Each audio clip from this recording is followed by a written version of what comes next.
Majority Report with Sam Seder, where every day's Casual Friday. That means Monday is Casual Monday, Tuesday, Casual Tuesday, Wednesday, Casual Hump Day, Thursday, Casual Thurs, that's what we call it, and Friday, Casual Shabbat. The Majority Report with Sam Seder.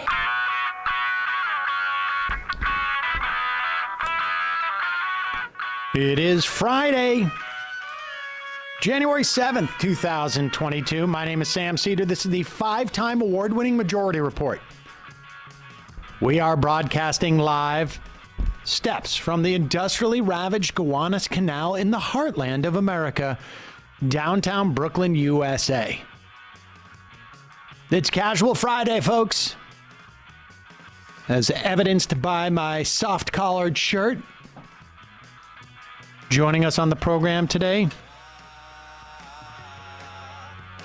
contributing editor to the New Republic, author of the upcoming book, The Right People, Osita Nwanevu will be joining us.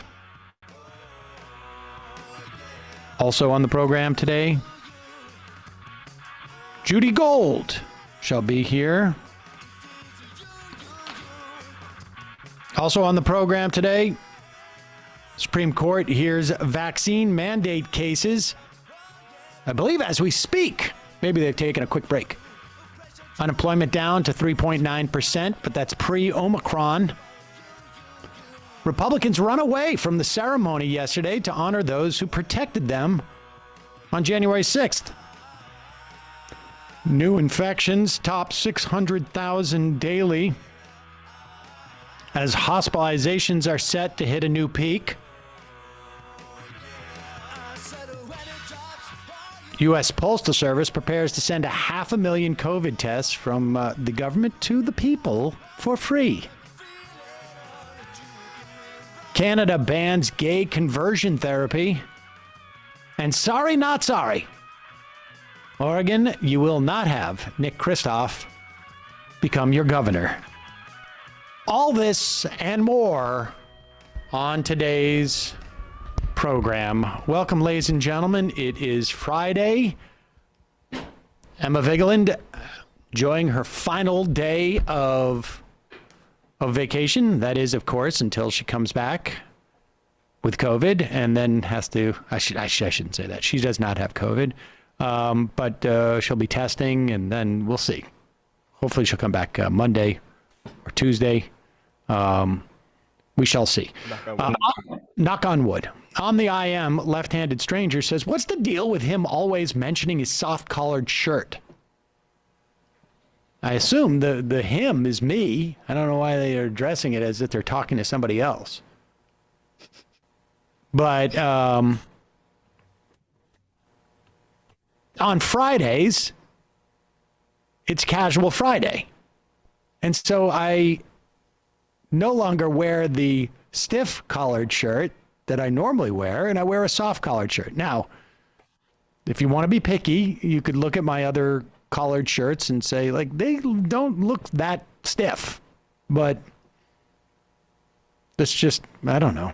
That's what we do around here. It's a little treat for Sam, and verbalizing it makes it even feel more special. Thank you, Matt. Thank you. It's nice to be like seen for once. The Supreme Court is hearing arguments right now on two different cases. They both deal with so-called vaccine mandates. And I say so-called because one of them is not really a vaccine mandate. And actually, Sonia Sotomayor made this point just moments ago, I think. We will get to the audio from Elena Kagan later, but I just want to have people to have an understanding of what's going on here. There are two cases. One is, I believe, Biden versus Missouri. The other one is the NFIB versus the Department of Labor. I believe in that second case, the Solicitor General of Ohio is not going to be in attendance today. They are remote because they have COVID. The Biden versus Missouri deals with a federal rule that requires virtually all healthcare workers to become vaccinated. That is a vaccine mandate. But to be clear, it's a mandate of healthcare workers in hospitals and places that accept Medicare and Medicaid. In other words, your Medicare and Medicaid funding is tied to a requirement that all of your people who are working there are vaccinated. Now that constitutes virtually nearly all healthcare workers. But understand that's the dynamic there. The second is workers at companies with 100 or more employees. It's not a vaccine mandate. They either have to get vaccinated or be regularly tested for COVID-19. And so, in other words, it's a testing mandate where if you are vaccinated, you are exempt from that mandate. So it's not the government is not forcing everyone to, inject something into their body that will obviously give them better reception with their cell phones. No, it's either saying you take the better reception with your cell phones or you get tested. Or in other words, you get tested, and if you happen to have the better cell phone reception from the vaccination, then you don't need to get tested. So this is not a vaccine mandate. It's a testing mandate. The government can get their hands out of my nostrils. Those are the issues at hand right now. The bigger issues are ones that are sort of maybe not even tangential to ones that we've been talking about on this program, which is the ability of federal agencies to get broad instructions from Congress, OSHA in one instance, that's the NFIB versus Department of Labor case. OSHA, which under an act from, 50 years ago, has a mandate to make sure that workplaces are safe for workers. This is obviously extraordinary circumstances. We've had over 800,000 people die of this disease. We have hospitals at peak. If not today, within days, there's going to be peak hospitalizations for COVID. Now, to be fair, a lot of those are people who happen to have COVID and are in the hospitals. But a certain percentage of them are also people who have or are there because of COVID. And the bottom line is, at one point, the hospitals just break. And the question is whether or not the Supreme Court will allow Congress to issue a broad mandate to these executive agencies for them to carry out those broad mandates. Or will the Supreme Court decide that they know better? That's the big question that we're seeing in this. And whether a president who has been elected by the United States population has the ability through its agencies to issue arguably mandates based upon the payments of Medicare and Medicaid to these hospitals so that hospital workers will keep Americans safe. We allow the president to attack other countries because of national security, right? Ostensibly. Fight them over there so we don't fight them over here. We allow presidents to do all sorts of different things that are ostensibly in the best interests of the country. And if the president doesn't have the ability to do this when 800, 900,000 people, it's going to end up being a million, it's going to be more, are dying from a pandemic. It's hard to imagine what a president can do to protect the American people. But the Supreme Court, of course, can step in and say you can't do that because of the non-delegation principle that we have made up.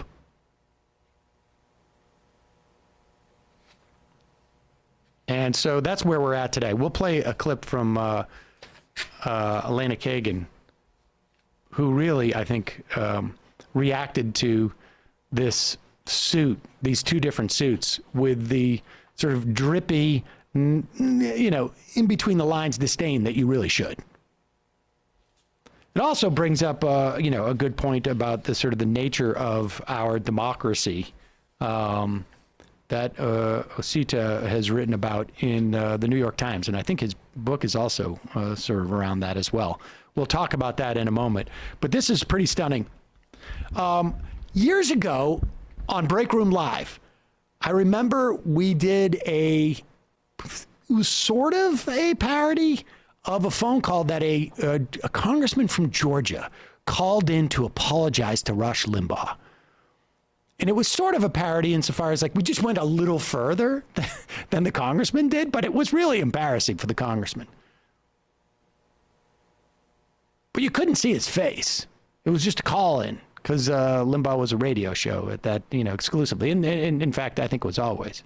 But this clip of Ted Cruz going on Tucker Carlson last night and begging for Tucker Carlson's forgiveness for having used the wrong word in describing something is pretty rich. Now, to be fair, you as an audience will have to determine, is Ted Cruz debasing himself more in this clip, or did he debase himself more when Donald Trump said his wife was ugly and he said, I won't? I can't remember. He was like looking into the camera going like, I from Texas and we don't take that kind of thing from Donald Trump. And then like 2 weeks later was like, I think he's going to be the best president ever. Here is Ted Cruz. Last time we were surprised by it. We prefaced it by saying every conservative appreciates Ted Cruz because he's one of the smartest and most articulate people in the Congress, and he's conservative.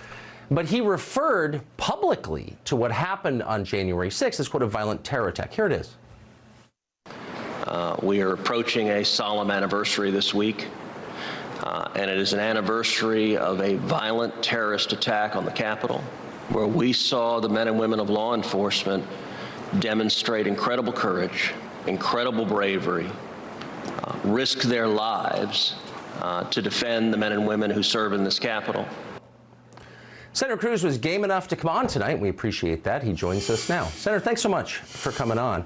So I guess I mean, there are a lot of dumb people in the Congress. You're not one of them. I think you're smarter than I am. And you never use words carelessly.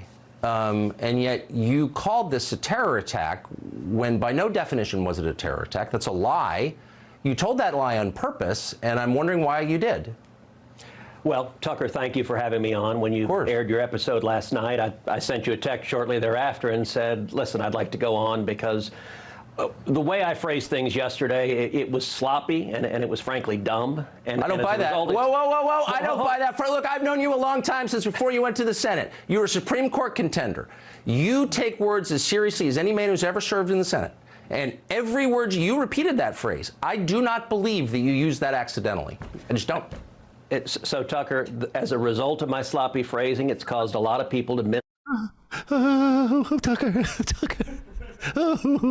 Oh, Tucker. Please believe me, Tucker. I was sloppy. Oh, my God. This is so sad. Is there more? Well, there's a lot more. Yeah, let's keep going a little bit more. This is really just sort of so embarrassing. It's funny. Understand what I meant. Let me tell you what I meant to say. What I was referring to are the limited number of people who engaged in violent attacks against police officers. Now, I think you and I both agree that if you assault a police officer, you should go to jail. That's who I was talking about. And the reason the phrasing was sloppy is I have talked dozens, if not hundreds of times. I've drawn a distinction. I wasn't saying that the thousands of peaceful protesters supporting Donald Trump are somehow terrorists. I wasn't saying the millions of patriots across the country supporting President Trump are terrorists, and that's what a lot of people have misunderstood that comment. Wait a second, but wait, but hold on. What you just said doesn't make sense. So if somebody assaults a cop, he should be charged and go to jail. I couldn't agree more. We've said that for years. But that person's still not a terrorist. How many people have been charged with terrorism on January 6th? Like, why'd you use that word? You're playing into the other side's... Pause it for 1 second. Now, I don't know how much Tucker makes. Millions of dollars. Presumably, there are people around Tucker who make hundreds of thousands of dollars. This question is actually knowable. How many people were charged with terrorism? I think there was actually like dozens upon dozens who were charged with domestic terrorism for this. Now, one could argue whether they should have been or not. I mean... But don't pose that question. Don't pose that question as if you can't find the answer. You can find the answer. There were dozens, maybe over 100. Now, I might agree that domestic terrorism laws are poorly written. Although, I mean, what is terrorism, right? Acts of violence to impact a political outcome. I wouldn't necessarily, but certainly we know how many people were charged with terrorism. Just play us a little bit more because it's so fun to watch Tucker make Ted Cruz squirm like this. Characterization that, as Joe Kent just explained, allows them to define an entire population as foreign combatants. And you know that. So why'd you do it? So Tucker, let me answer you directly. The reason I use that word, for a decade, I have referred to people who violently assault police officers as terrorists. I've done so over and over and over again. If you look at all the assaults we've seen across the country, I've called that terrorism over and over again. That being said, Tucker, I agree with you. It was a mistake to say that yesterday. And the reason is what you just said, which is we've now had a year of Democrats in the media twisting words and trying to say that all... We're done. Now, will you play the clips of how many times Tucker criticized Ted Cruz for calling people who got into fights with police as domestic terrorists? I was just trying to be consistent when I was demonizing BLM as terrorists, but I understand that consistency is not what we're after here. Exactly. And of course, Tucker himself never criticized Ted Cruz for calling anybody a terrorist before, ever, probably in the history of his entire show and maybe in the history of his entire television career, which has been about 22 years. So, I don't know. That was fun to watch. Folks, now a word from our sponsor, one of our favorite sponsors. Well, I don't know if it's one of our favorite sponsors. It's one of my favorite sponsors. It is Sunset Lake Seder. It's Sunset Lake Seder.com. Why do I say those last three letters in such a weird way? Because it's just a way to get around, different platforms' particularities. But if you use the code Left is Best, you get 20% off. Let me tell you something. Over my 2-week vacation, the longest vacation I have had, contiguous vacation I've had in 11 years, I indulged a little bit. This is like, some people, have their 5 o'clock martini or whatever it is, or their 3 o'clock martini. Well, I hit the sour, the gummy bears and some of the fudge and some of the smokables. And then, of course, I used the tincture to go to sleep. And I started to dig into the melatonin tincture as well. They have, like I say, infused Seder coffee. They have tinctures with melatonin. They have fudge. They have gummy bears. They have smokables. They have keef. You can use it with smoking other stuff, or you can smoke it alone. It gives you a very sort of awesome sensation of relaxation, but there's nothing psychedelic about it. their products have a tremendous amount of integrity, as do they as a company. They were the ones who first donated to the, well, not the first people, I think, but they were very early in donating to the Worcester Nurses Strike Fund. And that strike just ended, and the nurses prevailed. So they have great practices in terms of their product and great practices in terms of their company. They are movement partners, and that they chose the code "Left is Best." You get 20% off. Sunset Lake, Sebede.com. Check it out. All right. I want to welcome to the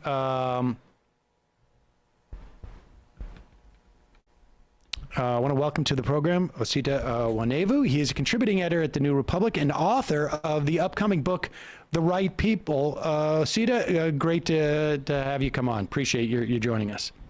Thanks for having me back on. So your piece in the Times is about our broken electoral system. I don't know if that is also what your book is about. We can talk about that a little bit. But let me just read this one quote that stuck out for me that I thought was really, oh, here we go.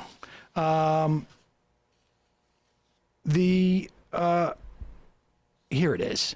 Well, no, wait a second. I'm sorry. I've lost the quote. But let's talk about this piece.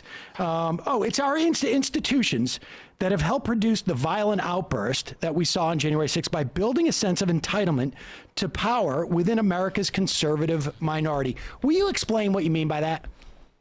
Sure thing. So, I mean, the piece is really about, in the last year, a lot of people have said that January 6th should be understood as an attack on our institutions. And I think that's true to a substantial extent, obviously. It was a rejection of a legitimate election. The citadel of the American political system was physically attacked. I don't want to downplay that or trivialize that.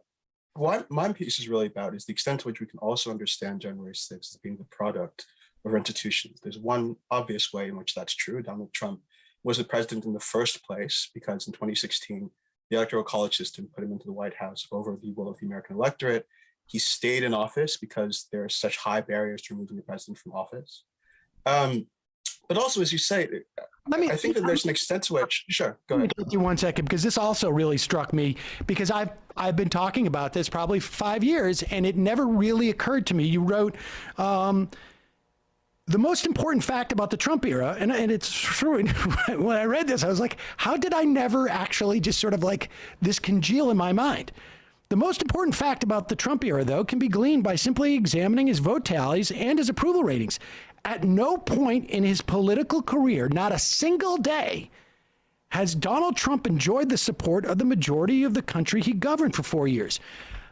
I feel like we talked about that around that, but never actually did that specific statement congeal. That there was never a single day where the majority of Americans actually supported Donald Trump. It's shocking. Yeah, that's derived from obviously the results of the 2016-2020 elections and the poll averages. So if you look at like the 538 average of his approval ratings throughout his presidency, he's always underwater. He has his high points when he's inaugurated, but it's not like over 50%, right? And he just stays underwater his entire presidency. And I think that's an important fact to understand when you think about January 6th, because I think that what I was about to say was, I think that part of what happened on January 6th happened because conservative voters don't really understand that and haven't been encouraged to understand that by our political outcomes. So what I mean by that is that if you don't really know anything about the structure of the American political system and the biases at work, you're just sort of watching American politics as a casual observer. You see Bush come to the White House. You see Trump after the Obama presidency come to the White House. You see that even though Democrats, have won elections, Republicans have retained an extraordinary amount of power in the United States Senate. You understand that Republicans and conservatives have managed to dominate the judiciary. If you aren't thinking actively about the structure of the American political system, I think there's a voter out there who says to themselves, well, all of this happens because America's a conservative country, right? The bulk of the American electorate must be conservative. If conservatives are winning this easily, and even when they lose, they're retaining this much power. That must be because the generic American voter out there is kind of a center-right to right-wing person. But you know, and I know, and people who've studied the American political system know that's not actually the case. The conservatives prevail so often and retain so much power because the system was designed in such a way that the constituencies that the Republican Party is really strong with happen to be more powerful than the rest of the electorate, given the design of the Senate, the Electoral College, and so on. And when you do have Democratic victories, like Biden winning in 2020 or Obama winning, we understand that as Democrats managing to overcome increasingly long odds.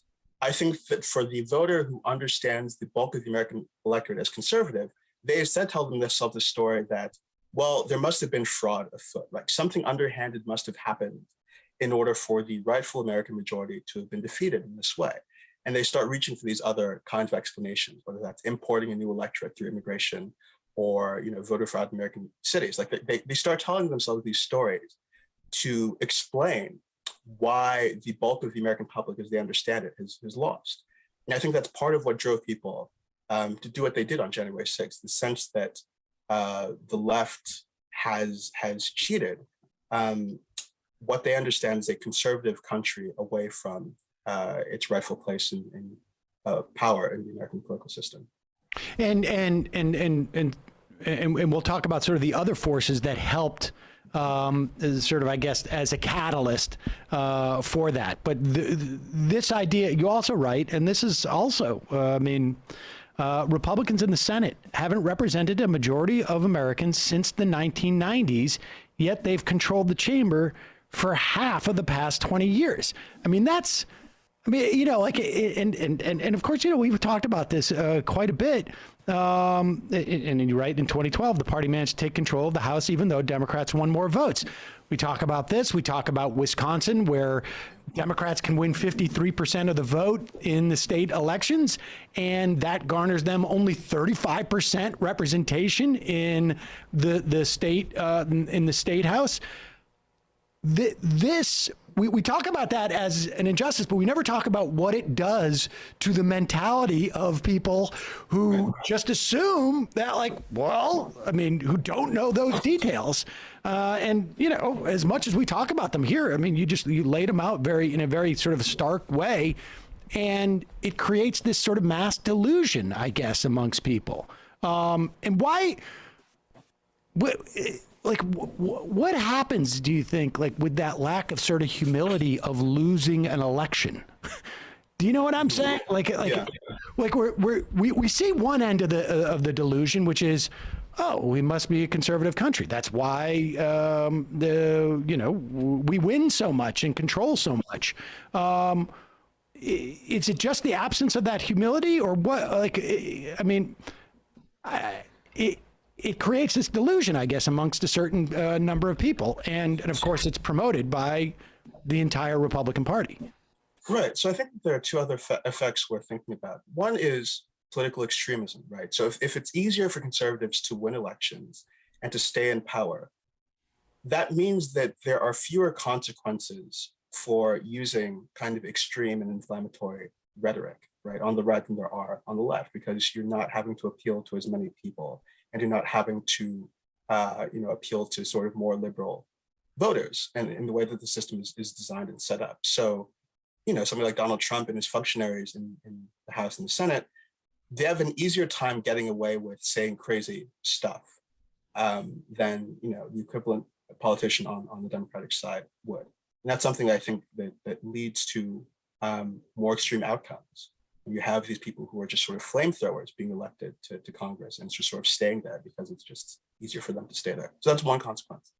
The other thing, too, is that one of the things that you hope happens in a functioning democracy is that there is sort of even give and take between the sides that are contesting power, right? So we have a system which it is taken entirely for granted that if Democrats want to win and keep control of the Senate, or if they want to win the presidency, they're always having to think to themselves, okay, how can we make this or that policy, or this or that message appeal to this moderate to conservative white voter out there in the middle of the country, right? And so we have all these conversations, this popularism debate we've been having over the last several months is a reflection of that. We have all of these debates about how a Democratic policy agenda can be constrained to fit those political parameters, right? Republicans never, ever have to say to themselves, well, how can we make this policy agenda more appealing to somebody who's living in an apartment complex in New York City or in Los Angeles, or where I live in Baltimore, right? How can we make this social policy appeal to somebody who's just sort of like a young liberal or progressive person? How can we moderate or temper our rhetoric to meet that person? Because that person also matters in the electorate. That's not a conversation we have in our politics ever.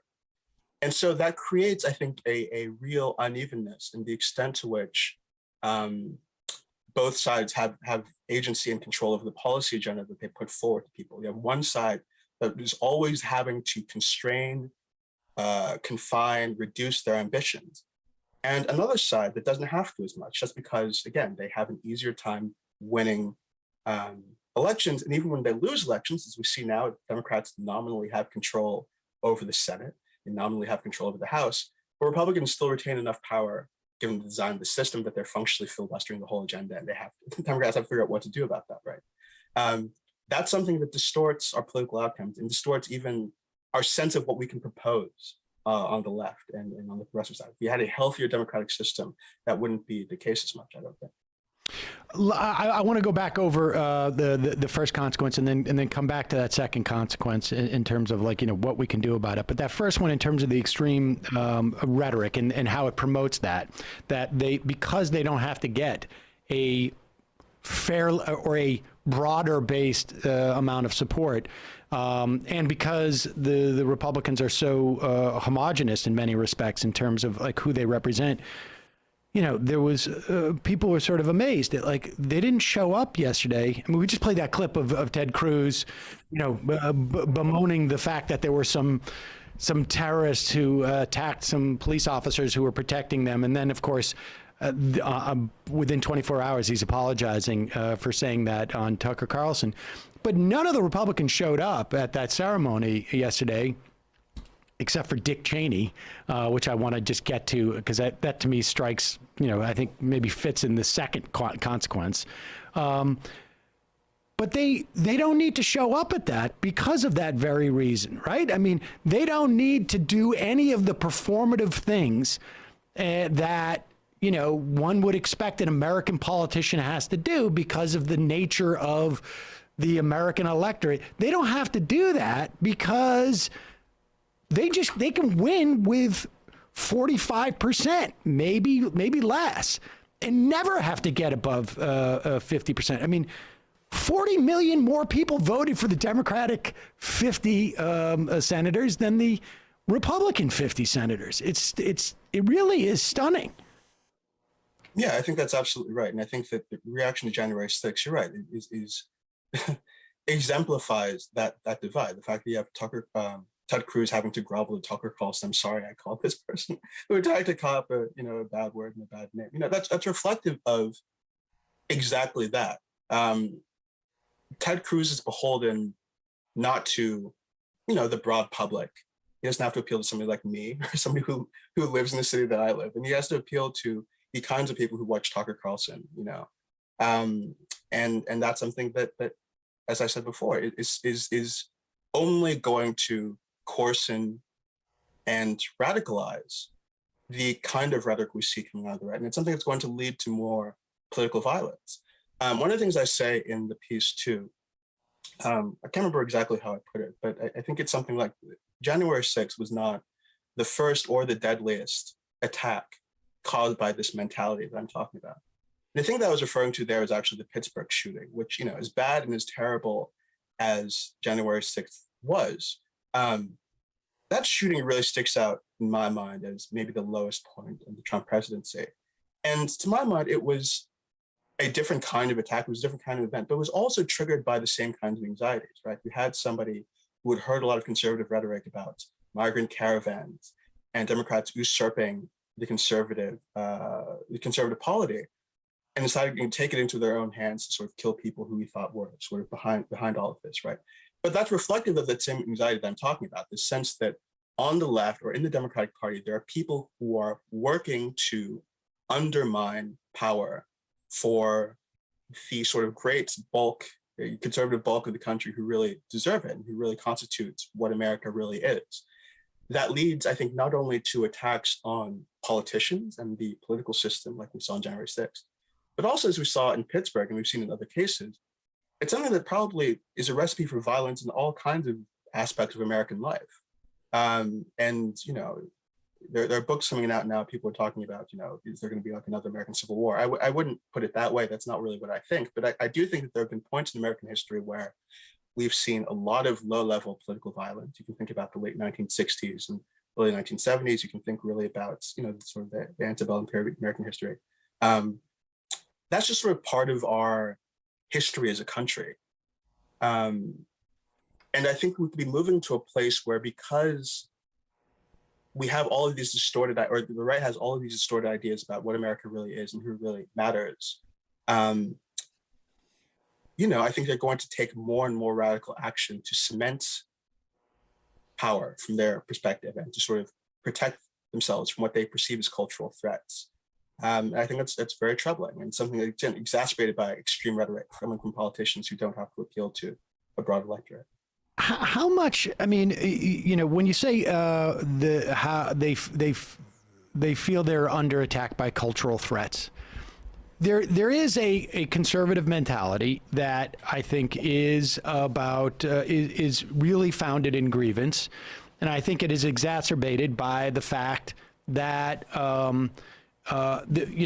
issues of the emancipatory movements that came out of the 60s for Black people, for women, for LGBTQ. I mean, we've talked about this, you know, through the Trump years, the idea that, you know, like when I was a kid, I watched TV and everything I watched, whether it was the commercials or the shows, was essentially, for me as a white kid, either I was centered as a kid, or I was centered as to who I will be when I grow older. You know, like it was all about me.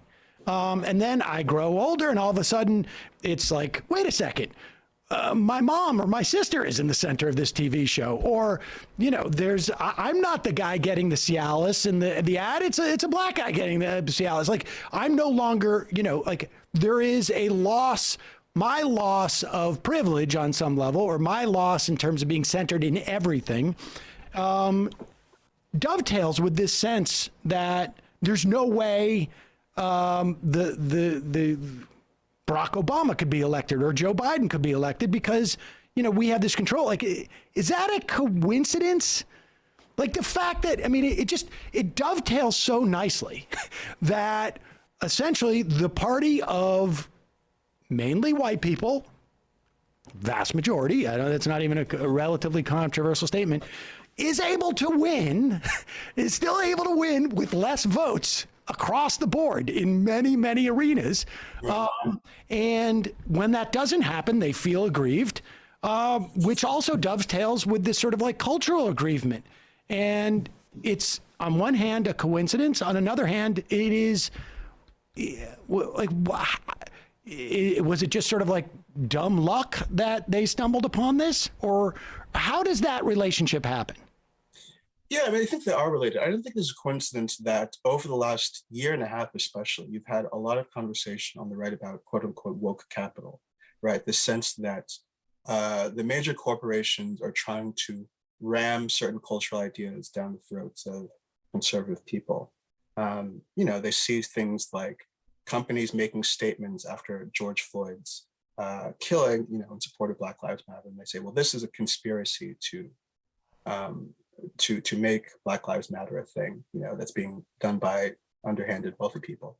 So I think what's going on there is that there's this basic mismatch, right? If you're like the Coca-Cola Corporation, or you are like Apple or something, or you're like Google or something, the way that you make money is to have as broad a consumer base as possible, right? So you really do want to have both the guy out there in Kansas and the guy in New York City, you know, as your customers, right? You want as expansive a market as you possibly can, right?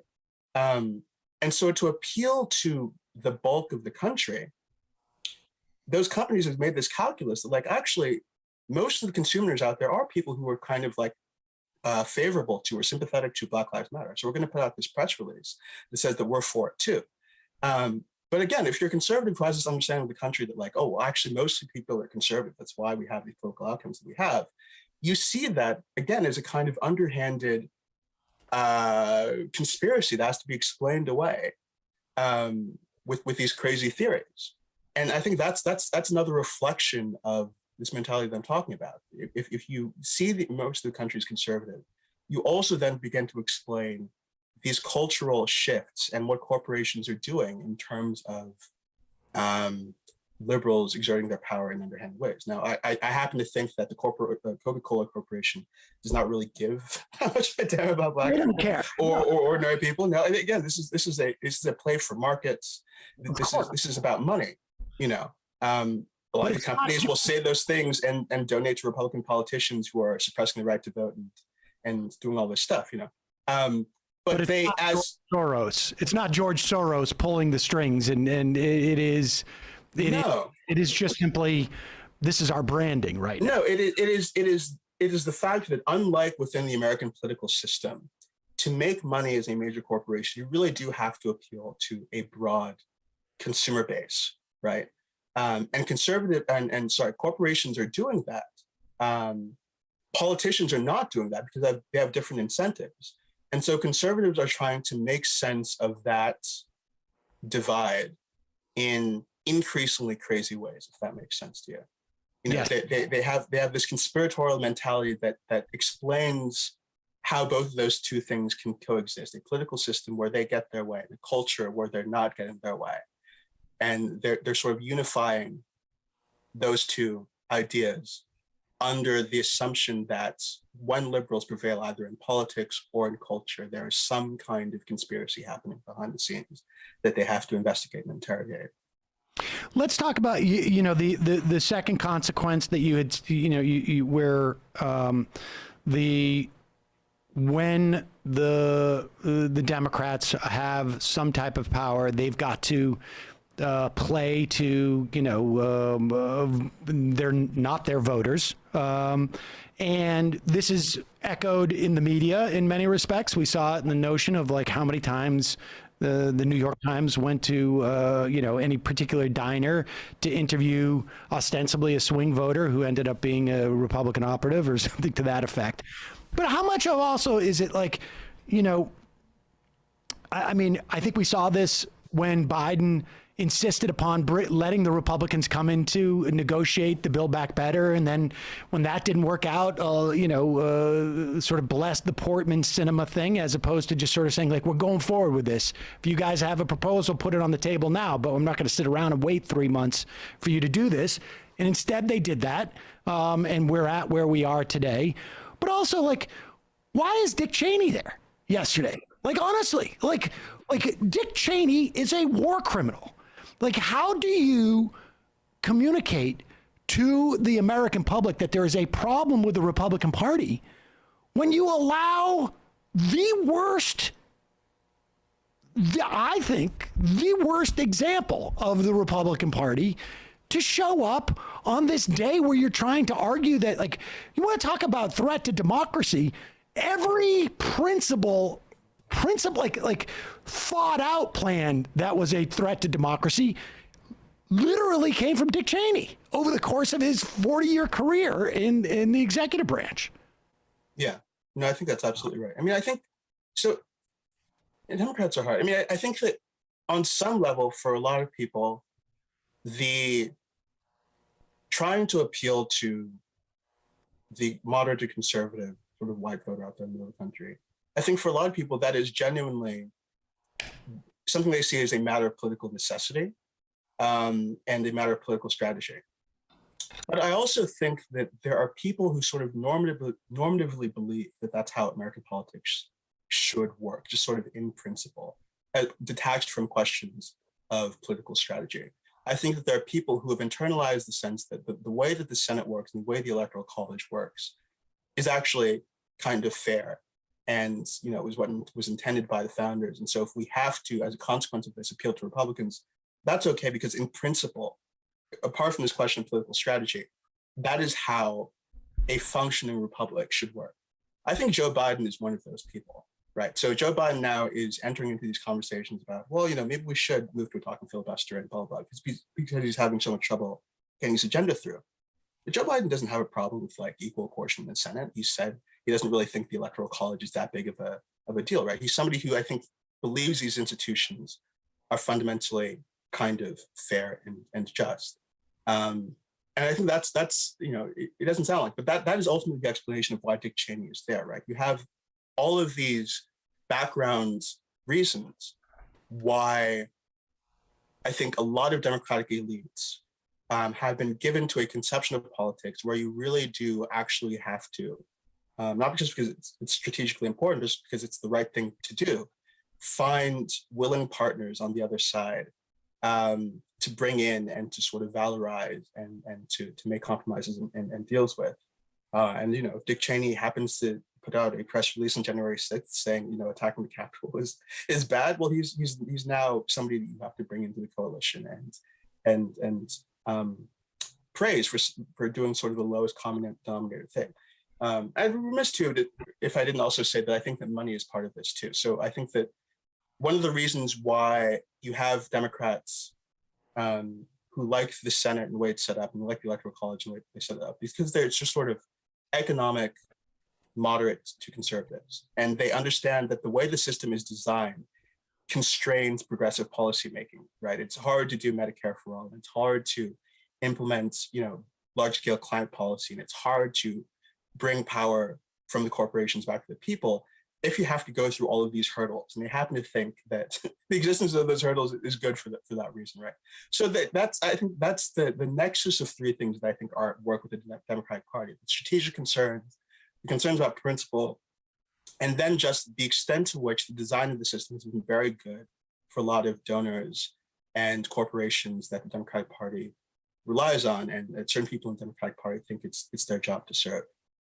Right. That third being sort of like the Joe Manchin, right? It's a exactly that kind of thing. Yeah. He doesn't really give a crap about the, historical institute. And the guy right. Just like whatever he can grab for that will cover his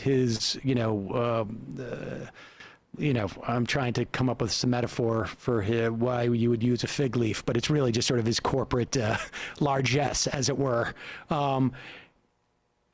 Let's talk about the first one, though, the strategy. Has that, what's it going to take to get rid of that? I mean, because, there are people who, over the past 4 or 5 years were, venerating,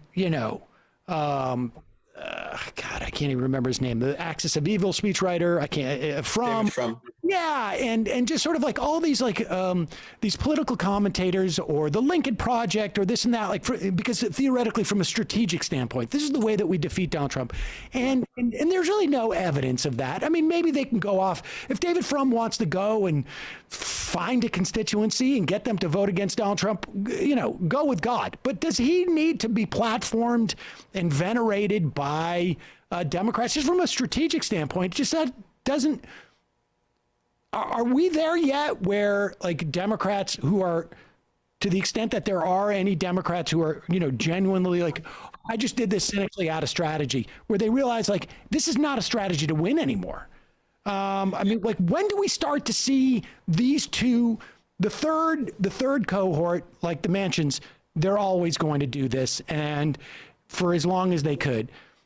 In the second cohort, Russ Feingold strikes me as that type of guy if he was still a politician, because he was such an institutionalist. But I think he's seen, and maybe Biden is one of those too, although, who knows. But I think there's a strategy in those institutionalist things, sort of they meld at different points. There's a little bit of a crossover. They're not mutually exclusive. But are we close, do you think? Or is this something we're just going to have to wait for a couple of generations to die off of the Democratic leadership? I've kind of started thinking it's the latter thing, honestly. I mean, I think that the popularism debate of the last few months is really, it surprised me that nobody understands that this is fundamental what Democrats have always done. I wrote a piece about this in, I think, October and November. The popularism debate. Can you define popularism debate? Sure. So the popularism debate is there are some commentators now who have made the argument that if Democrats really want to keep control of Congress in November, if they want to win in 2020, 2024, what they have to do is what we talked about at the very beginning. Like they have to temper and moderate their agenda in order to appeal to this sort of moderate to conservative white voter who happens to, be the key to controlling the Senate in these swing contested states, right? And winning the electoral college. And I think it's weird about it is that it's a debate that's presented as though like Bernie Sanders won the Democratic nomination. He's president now, and he's doing all of these like great sort of progressive things that you like and I like. No, like Joe Biden's the president. He was the moderate choice, right, in that election. He is pursuing, a fairly moderate agenda. He's not. He's talking about how we need to give more money to the police, and he's not doing the things that I want to do on immigration. And so to a large extent, Biden is doing the populist agenda without that actually paying real political dividends that we've seen. I mean, his approval ratings are really, really bad right now. But also beyond that, something you said before, it was pretty important. Like it's not a strategy that you can continue to believe is going to work the way that it once might have, right? And so in 2006, Democrats managed to take control of the House again because they run, they run some moderate candidates who say the Iraq War is bad and people don't like Bush, and by the time Obama gets in, he has control of Congress, right? And that majority, especially in the Senate, is built partially on fairly moderate to conservative Democrats. The issue is that once that happens, you then have a Democratic majority that isn't actually capable of passing a real Democratic agenda, because the people you relied on to win were these sort of moderate people who oppose half the things that you want to do anyway. And by the way, next time you have a midterm election, they're going to be sort of out-moderated, out-conservative by the Republican candidate, and that's why Obama lost control of Congress gradually, first in 2010, and then the Senate afterwards. So this is a strategy that we've seen work to some extent, but not work to a substantive extent, in that it hasn't actually allowed Democrats to pass and sustain a real agenda. And then in the strategic long term, it's something that ends up failing anyway. Bill Clinton, is seen as this guy who managed to appear conservative, moderate to the electorate and win all of these white working class voters. And that's legitimately true. He did do that. He also lost Congress, right? Yes. And people don't tell that story. Time in, what was it, 40 years, 35 years up to that point? Like the Democrats had held Congress, the House, for decades at that point. Right. And we should also say Obama did the exact same thing. Obama left office very popular, and the Democratic Party was decimated across the country. And I would also add in 2006, people forget a big reason why they won with those moderates was because the Republican leadership was basically caught protecting a guy who was perceived as a child predator, and Mark Foley. And that I think that is underestimated in terms of what it did to the electorate. And so the point being that, I would say what you're describing to me was always how I would describe the Red Sox until 2004. That they always built their teams to just barely make the playoffs, so that Red Sox fans wouldn't, get too demoralized, but never to win the World Series. And that's sort of like where we're at with the Democrats at this point. They just, and then the question becomes, how much is that by design? Like, how much is that a function of one of those three cohorts that you described? Yeah, I think it depends on who you're talking about within the party. I think that all of those motivations and all of those factors sort of combine and tangle themselves in difficult ways or in complicated ways. But I think that for a lot of people there is genuinely like a hope that you can use Democratic majority to pass good things, but also a cluelessness about what we've been talking about, the extent to which this strategy is not a durable long-term strategy. And the actual thing you would want to do if you wanted to build Democratic power is try to not just appeal to this moderate conservative white voter who's sort of out there already in the electorate, but actually reach out to disengaged people and other people who might be converted and encouraged to think, in more left-wing ways about public policy. And that's a more difficult thing to do and a costlier thing to do and a more time-intensive thing to do than it is to say, well, there are all of these swing voters who are just sort of going to show up naturally in an election, and we're just going to spend 3 months out of an election year making ads for those people, and that's how we're sort of eke out a majority, right? That's the easy thing.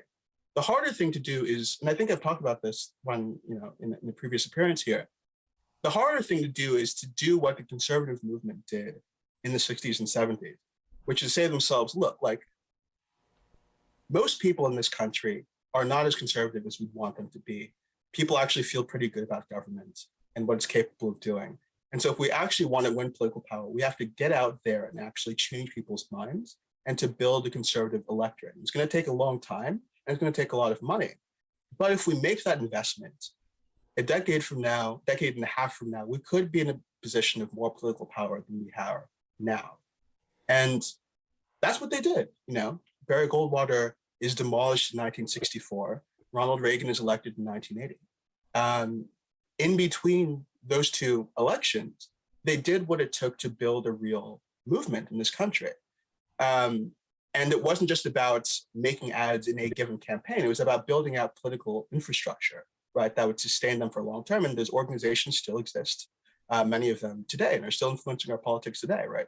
So I think that if you're on the left, or if you consider yourself a progressive, that's the task that you have to basically take on as a project. I don't really have very much faith that the Democratic Party as an institution is going to be doing that work. I think that for the reasons we described, they're committed to,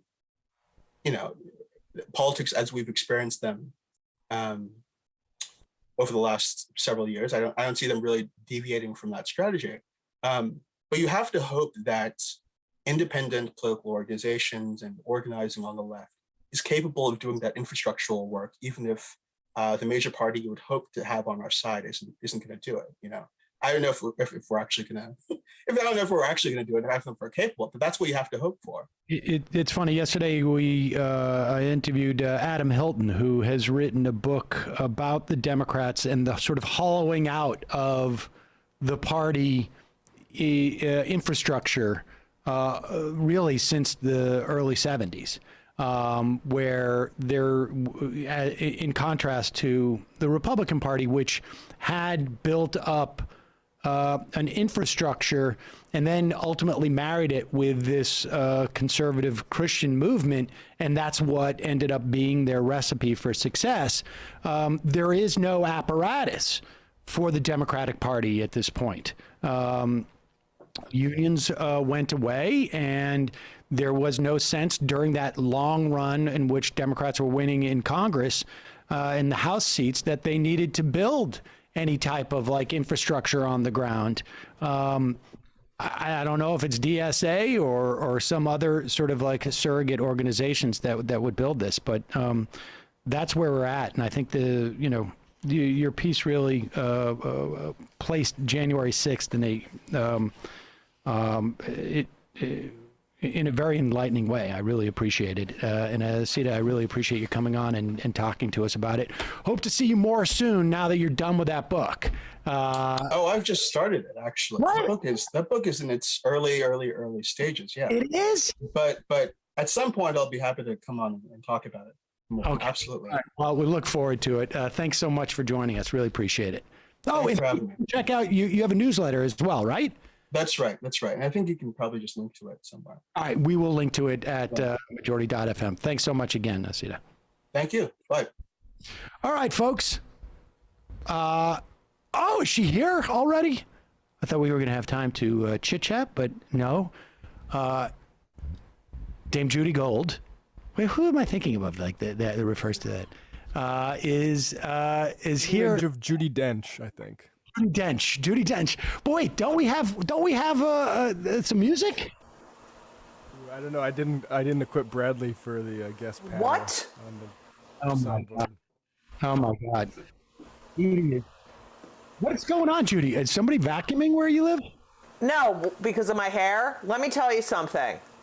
This hair, I was going to fix my hair and I said, no, this hair represents how I fucking feel? Now, wait a second. I'm not talking about your hair. I'm talking about the sound. Like, what do you, maybe... Oh, she put on the fucking... God damn it. I'll be right there. She put on the fucking dishwasher. Ooh, I like that. It's very domestic. Yeah. Well, God damn it. You know those ladies, you know? The wife, you know, like, doesn't realize I have a fucking career here. She's putting on the dishwasher. All right, we got we may need the volume coming in a little bit now that the... Oh, yeah, now that the dishwasher, fuck. I'm telling you, these women... Yeah, no, I mean, tell me about it. Yeah. Yeah. First of all, Happy New Year. Let me tell you something. What a Happy New Year it is.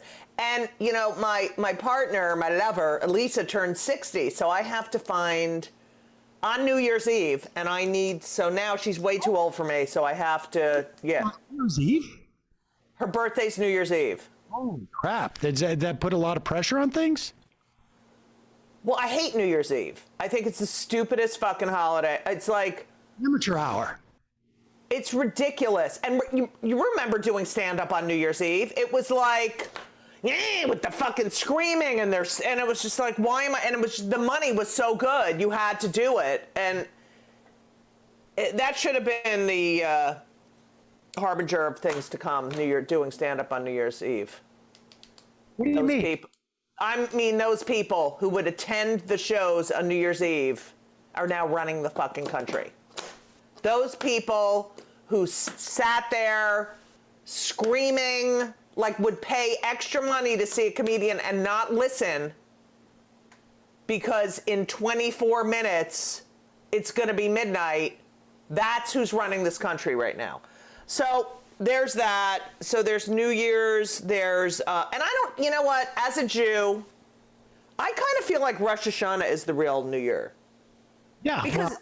You know, it's in the fall. That's when school starts. You know, it's like new beginnings, and then January sucks so fucking much. Like everything about January, like you build up, holidays, build up, and then just shit. The weather sucks. Everyone's depressed. Now fucking, I can't take anymore. Like we had an anniversary of January 6th. Like. What, am I living in another reality than these fucking people?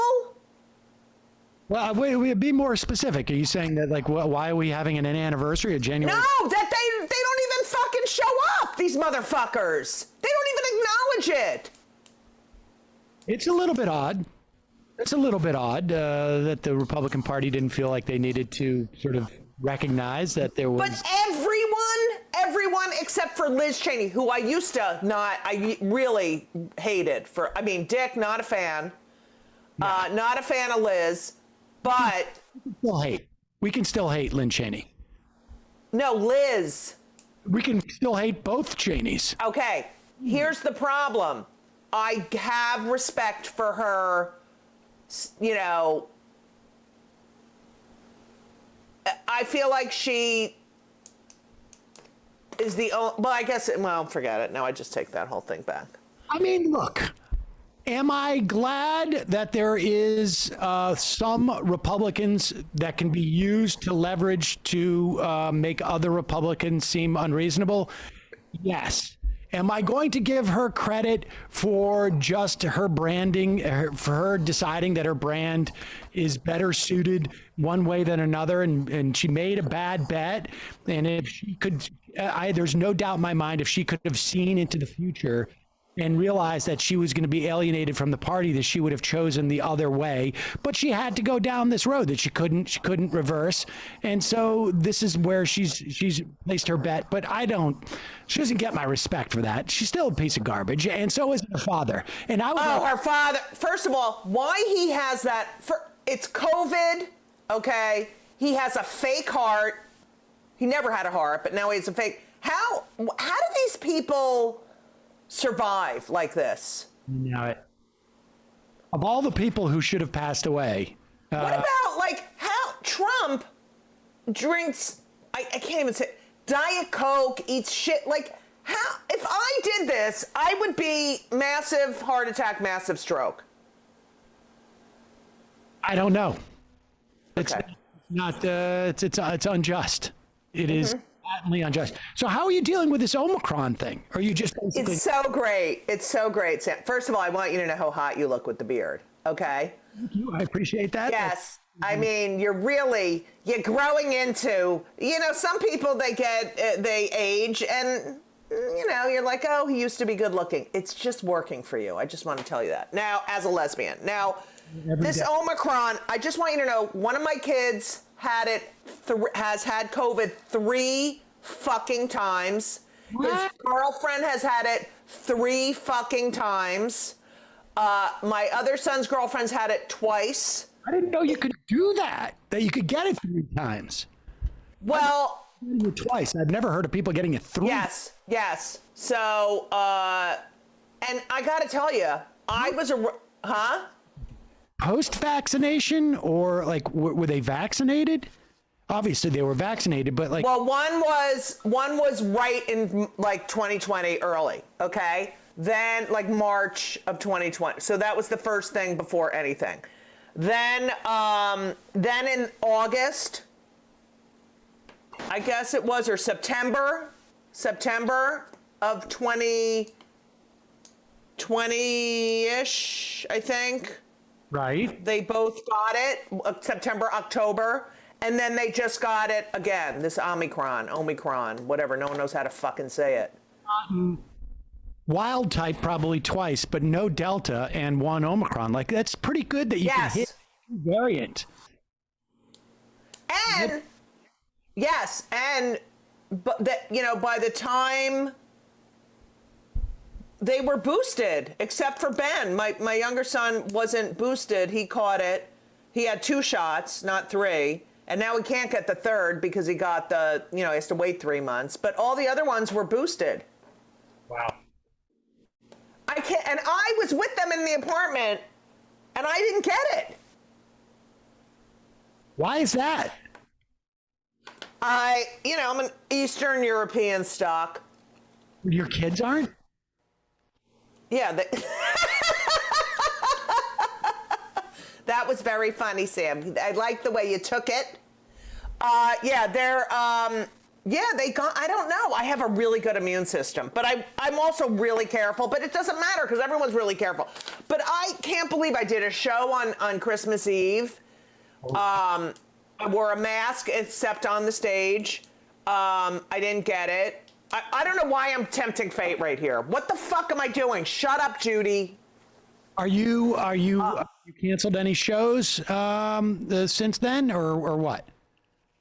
I'm in Provincetown. I came up here. I was like, we came up for Elisa's birthday. Elisa, who's very attracted to you. And then we just stayed. Why I'm going to go back tomorrow to New York, but it's like, how is New York? It's like everything's closed, right? I don't want to go out to dinner. I don't want to. I'm not going to dinner. No, it's sort of no. I mean, I don't really have a full sense of what it is because all I do is I walk between here, my apartment and home, and then I just deal with my kids who are freaking out because my son's teacher is out with COVID. She's been out since the beginning of the year. My son's principal is out with COVID. Wow. Teacher's out with COVID. More than half the kids in the class aren't even showing up. My daughter is like, I'm not going into school today because half the kids don't wear masks. Really? Well, there's a, this is her perspective. I don't know. Right. Generalize, but there's a lot of Russian students in her class that she said they don't wear masks for whatever reason. I don't know. Where is she going to school? Fucking Putin University? Where is this? Oh, she goes to school in high school in Brooklyn, and it's a big school, 4,000 students. A lot of teachers are out, and so. Wow. Yep. Okay, here's the thing. I feel bad for the kids. I have a son who's in college. His games have been canceled. He plays basketball. His games have been canceled and canceled and canceled. Postponed. 4 kids on the team tested positive. I was going there this weekend to go. They don't allow spectators, and now the games are canceled. Okay, I did go to First of all, we were in Aruba when Omicron hit. We wore double masked on that fucking plane home. And, you know, really careful. And then we come to New York and it's a fucking shit show. And I don't even want to take the subway anymore. It's just like, I can't take it anymore. But isn't this how the 1918 pandemic ended? That there was a less virile. I mean, it's possible. It's not inconceivable. That's the case. And then is that, like, you know, your kids have gotten it 3 times. There's no reason why we can't get it 10 times. Right.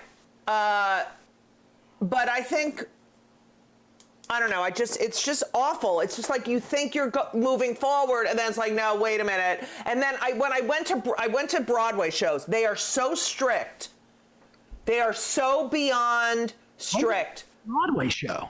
I went in December. I went to see the Lehman trilogy, which was fucking amazing, and Caroline or Change, fucking amazing. And I literally, if you take your mask, like, and go like that, they come down with a flashlight, put your mask on.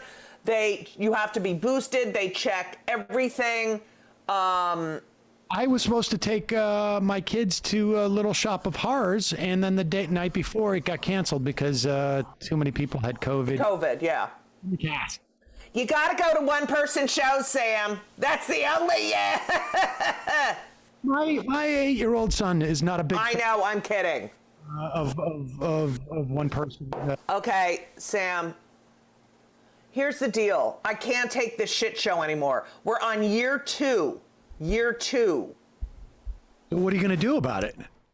Sam, what? I have no power. I'm a fucking lesbian in my late 50s, like the latest of the 50s that you can be in. Okay, fair enough. A Jew, everyone hates us. Right. I live in a country where people, you know, I did hear Adam Schiff say this, and it really, he said, you know, you remember when you used to say on the playground, oh yeah, I'll believe it when I see it? That doesn't apply anymore to people in our country. I'll believe it when I see it. Are you noticing any change? Like, you haven't been touring though, right? You've just been like performing sort of like. No, I'm supposed to go to, I am going to Indianapolis, or Carmel, Indiana on Saturday. Carmel, Indiana. What? You're doing Feinstein's. Yes, Feinstein's at the Carmichael Hotel. Yes, I'm doing a show. I have kids. You know you have to make money. I don't have some fucking great, I got my Majority Report. I'm the host. And then I get to walk 2 blocks to my fucking studio. I got my whole posse here. I don't have that shit, Sam. I'm not a white entitled male like you. I mean, I wish I could argue with any of that except for the right. 2. It's actually like I walk over 30 minutes to work. Oh, wow. Do you walk home? Yeah. Okay, so you get your steps in. Big fucking deal. I get my steps in. So wait a second. So where are you playing in Indiana? Is it a? It's Feinstein's at the Hotel Carmichael. Okay. And it's a cabaret room. It's small, and I hope and hopefully everyone will sneeze on me, and it'll be, yeah. What are the requirements you have? Like, do you say like I'm not doing a show unless everybody's vaccinated? Yes, vaxxed, and yes, I do. And I did it in Florida too. When I was in Florida in November, that I made sure, And Ron, I love Ron DeSantis, by the way, just fucking great guy. He, if you require a vax and mask and proof of vax or booster, whatever, he can shut down your show. Has anybody had a show shut down from that? I think people have said that they're not doing their show. I can't with this hair, but people have said they're not doing their show, or yes, have canceled the shows. Yes. It would be fun to have the police come and shut your show down because you're requiring a vaccine. Right. Like but that only happens to, like if that happened to me, I could get some fucking mileage out of that. But no. Yeah, no. That's what I'm saying. Like I'm almost inspired to do a live show in Florida just to require a vaccine and masks. Right. But I did on my show, and it worked. And it worked. They said they didn't. Yeah. Well, no one's like, oh, no one in the fucking Florida government was like, let's shut down Judy Gold's show. That'll be really an impactful thing to do. Did you think that maybe what you should do? I mean, this is what I would probably do: is call up the Florida Attorney General's office and say, hey, this Sam Seder guy is coming down here and doing a show and requiring vaccines and masks. You got to do something about this. Okay, Sam, I don't think like you, okay? No, I wasn't thinking that. But now you're going to fucking steal this idea and get all this press. I mean, that's probably what, maybe that's the way that, like. But you know what, Sam? You can't walk to Florida, okay? I've been thinking about, like, I got the kids go on vacation in February, and I want to take them to someplace warm so they can, like, walk around outside. Right. Thinking about going to Florida. I'm hoping by February maybe, like, the Omicron thing will have, like, peaked and started to drop down. Maybe I could tie in, like, a fake show. That's great, Sam.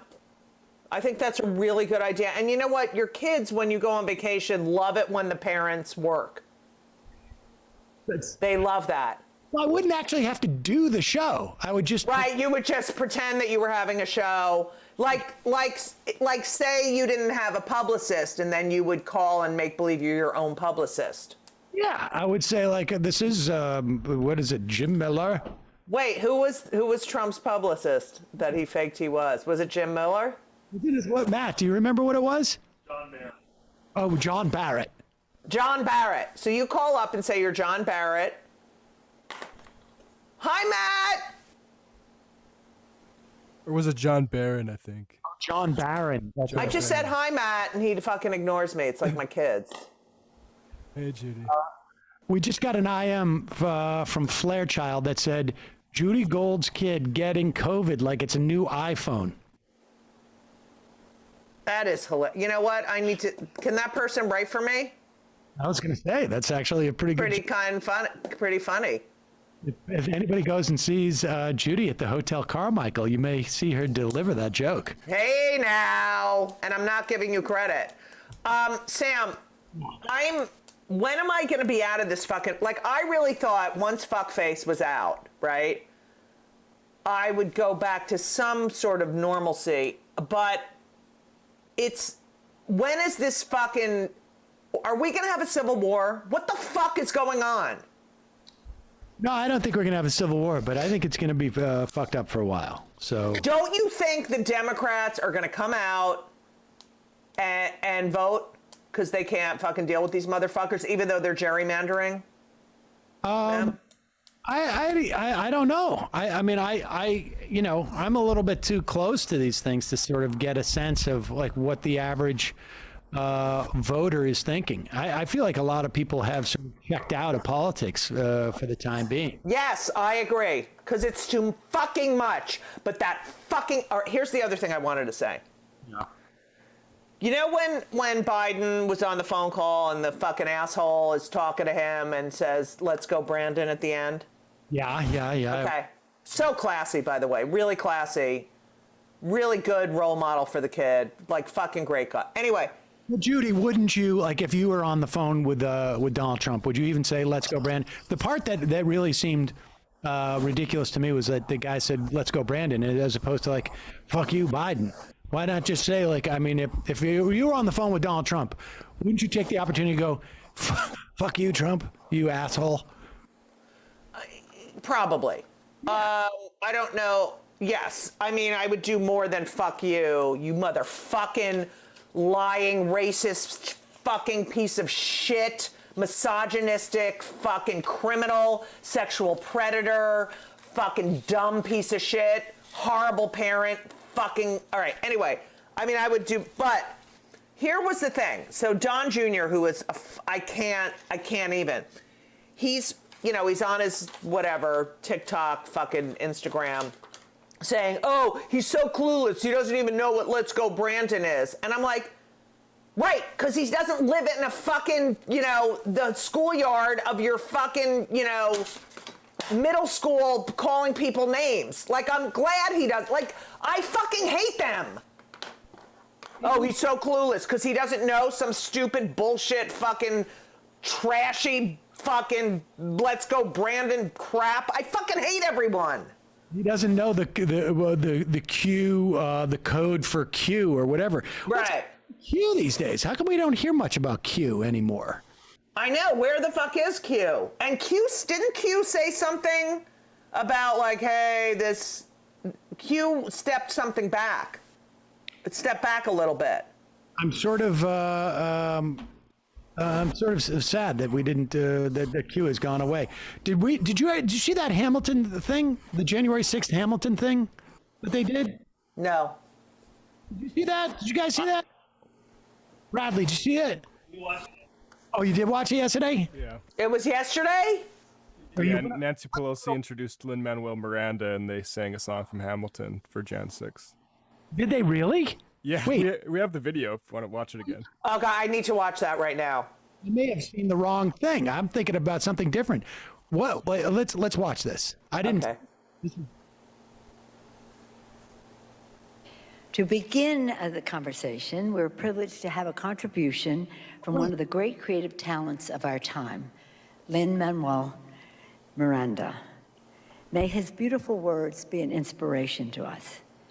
Among the words he said and in the music, we'll make it right for you. If we lay a strong enough foundation, we'll pass it on to you and we'll give the world to you. Lin Manuel and his father and the Hamilton singers, whom we'll hear from. Hamilton singers! All very honored to be asked to participate today. I call your attention to... A new year brings hope for the future, new energy to face the tasks ahead of us, and a renewed promise to strengthen the foundations of our democracy. We are all stewards of the American experiment, working to pass down to our children and our grandchildren a more perfect union that treats all its citizens with fairness and equity. We should never take our rights and liberties for granted, and we must remain committed to finding a way forward together. That's what I wrote about in the song Dear Theodosia from Hamilton. I believe no challenge is worth abandoning our efforts to unite as Americans. We'll keep working, generation after generation, until we reach that someday. What? And then they do a song? Wait, what? Yeah, why did you cut it? They do a song. They do the whole song. Okay, can we just stop for 1 second? If you're going to be on a video where the Speaker of the House is introducing you as some like artistic, bring the country together, arts aficionado, blah, like, maybe not standing in front of your closet of your kid's bedroom and not, maybe an outfit. Okay, I got to admit, I thought, I saw something on Twitter that was that did the numbers about that. It was like a sort of a comedy thing, maybe. I guess maybe it was from the Tonight, it was from like Seth Meyers' show or something, or I don't know where. And I thought that's what we were playing. I didn't realize they actually brought out the Hamilton people to sing a song. The Hamilton singers, Sam. Ladies and gentlemen, the Hamilton it's like fucking, what's his name? Lawrence Welk. And ladies and gentlemen, today we have the Hamilton singers. But doesn't that seem to diminish stuff? Can you imagine I don't know, them coming out and going we're going to commemorate Pearl Harbor with the yes. cast of a chorus line are going to sing. Right. Seems ridiculous to me. I love the arts. What the fuck was this shit? What I love Broadway, and I love that. I love all of that, but this is what's wrong. Hi, we're gonna make our point by bringing the Hamilton singers. The Hamilton singers. It's insane. Think of all the people they could have gotten. Not that Lin isn't an important force, blah, blah, blah, blah. Okay. But think of all the, I mean, John Lewis is dead. You know, how about a veteran?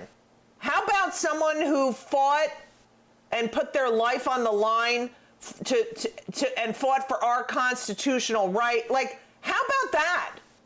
Yeah, I had no idea. I missed that entire thing. That is, This is why they make fun of us. Yeah, except for I'm not a fan of, like, I didn't, you know, I mean, I appreciated the musical. Just yes. My daughter was into it, but I'm not a fan of Hamilton himself, frankly. Right. Or musical, for that matter. But nevertheless, like, even a musical I like, even if it was like, you know, Fiddler on the Roof, I would feel uncomfortable if they were trying to prove the point of January 6th was. Whose fucking idea was that? Yeah, that's the question. We're gonna have Nancy Pelosi speak. Yeah, because like I think Lin Manuel's a nerd, but like he was asked, right? Like Pelosi said, he and his dad were honored to be asked to be part of this. His dad's like a State Department guy or something, as far as I know. But like they were honored to be asked. Like they shouldn't have been asked. It's like even like when let's have somebody perform like Richard II or something. Like it's just bizarre. Right. I mean. Or they could have done like the last scene from Succession's finale this year. I didn't see it. I'm on episode 7. Shut the fuck up. I don't want to know. Well, too bad, because Nancy will play it tomorrow when they talk about. Oh my God! I can't believe they fucking did that. No, not good. Well. Judy, so you're in Indiana, and then what? Right. Have any other shows? Then I'm just going to be depressed. I mean, I do, but they're going to be I'm looking at my I'm in New York. Podcast? Yeah. What? Still doing the podcast? Of course. That's nice. That's really nice. I don't know. You're out of town. I have a fucking microphone and podcast equipment. I mean, your sound doesn't sound so great right now. It doesn't? Matt, is my sound okay? You're gonna have to edit. It's a little bit on the hot end, but it's fine. A little bit hot. All right, let me do output, you fucking fuck. All right. External headphones. It's just me. You're just mean. I'm calling Lin Manuel. Yeah, have you ever interviewed Lin Manuel? No, I haven't. But I have met him, and he's very nice. And his wife went to MIT. This is what my mother would say. She's dead, but rest in peace. And his wife went to MIT. You know, my mother. Anytime someone went to an Ivy League, or a Stanford, or whatever, MIT, whatever, and they went Ivy League. Okay. Well, folks can check out Kill Me Now. Like, what day does it come out? It comes out on Tuesdays. I do long form interviews. There are 2 episodes each. Sam Seder, it was one of my victims. And it is a labor of love because, as we all know, no one makes any money from podcasts unless you're Joe Rogan and you're peddling, you know, misinformation. Yeah, and it's called Kill Me Now because I want to kill myself all the time, even though you're not allowed to say that anymore. And yeah, so I do that. And I'm on the TikTok now and the Instagram and yes, Sam. And, you know, I wrote a book. There it is. Yes, I can say that about free speech and comedians. And, you know, I do the stand-up, and I'm doing, you know, I'll be appearing in a lot of television shows this year. I actually had a very good year last year. Oh, that's good. That's exciting. Yeah. Mm-hmm. All right. Well, Judy, as always, a real pleasure to talk to you. I'm glad to see that things are going well, mildly okay. But here's the deal. I'm going to have the cast of Gypsy perform because I am Hungarian. And weren't the Gypsies? I don't know. I think we were treated. Yeah, everything goes back to the Holocaust. Anyway, here's the deal. This fucking country is pathetic, and it's not. I mean, I know you have to hang up, but you have young children. Aren't you fucking worried? Yeah. Okay. Yeah. All right. That's great. Judy Gold, ladies and gentlemen. Judy Gold. I love you all. Hi, Judy. Love you. Appreciate it. Thank you. And gesund. And if I were a rich man.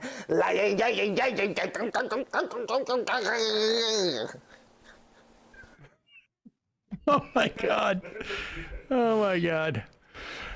Ladies and gentlemen, thank you so much for joining us in the free half of the program.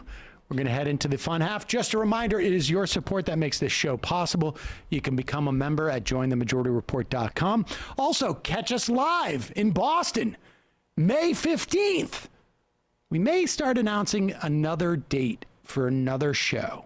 We're getting together with, we're trying to run some numbers and whatnot. But right now, Boston, go to Majority Live. Get tickets to the Boston show. We had a couple of cancellations. People couldn't make it because it's obviously time where it's planting season if you're a farmer. But for other people, we're selling tickets. So you can go to you can go to Majority Live or MajorityReportLive.com. Get tickets to that May 15th show in Boston. Also, our merch, shop.MajorityReportRadio.com.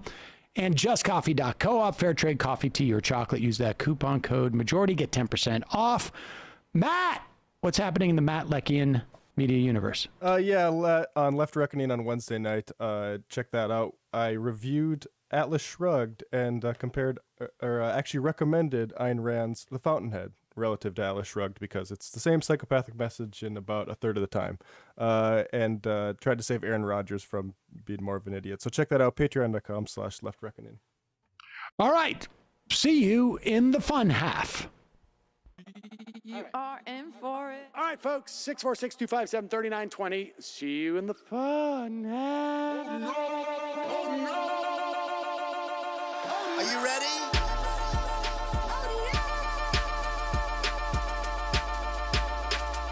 Who sent us this? Anarchy. Alpha males are back. Boys back. And the alpha males are back. Just as delicious as you could imagine. The alpha males are back. Boys back. And the alpha males are back. Just wanna degrade the white man. Alpha males are back. I take all of it to my throat. Alpha males are back. Snowflake says what? The alpha males are back. You are a madman. And the alpha males are back. Oh no, Sam Seder! What a fucking nightmare! Bring back DJ Danner. Yeah, or a couple of them. Just put them in rotation. DJ Danner. Well, the problem with those is they're like 45 seconds long, so I don't know if they're enough of a break. That's fucking nonsense.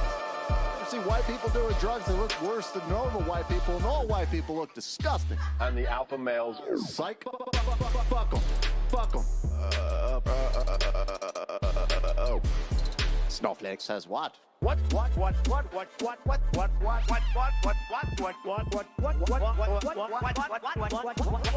Snowflake says what? A hell of a lot of bank. A hell of a lot of bank. Okay, I'm making stupid money. Hell of a lot of bank.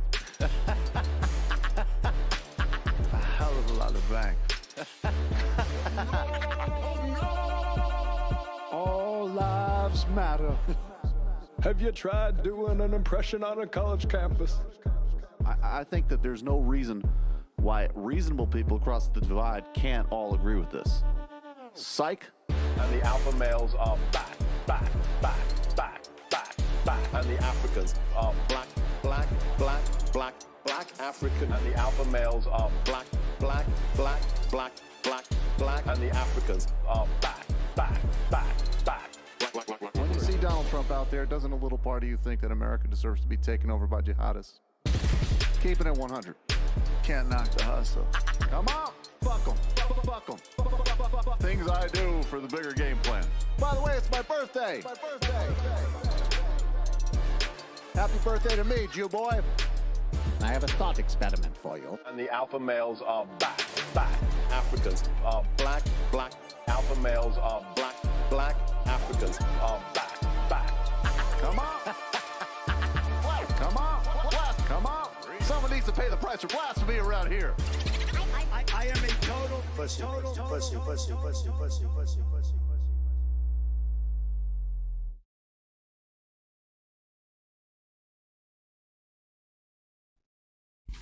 We are back, ladies and gentlemen. It is the fun half of the program, but let's start off with something that is, it's not that fun.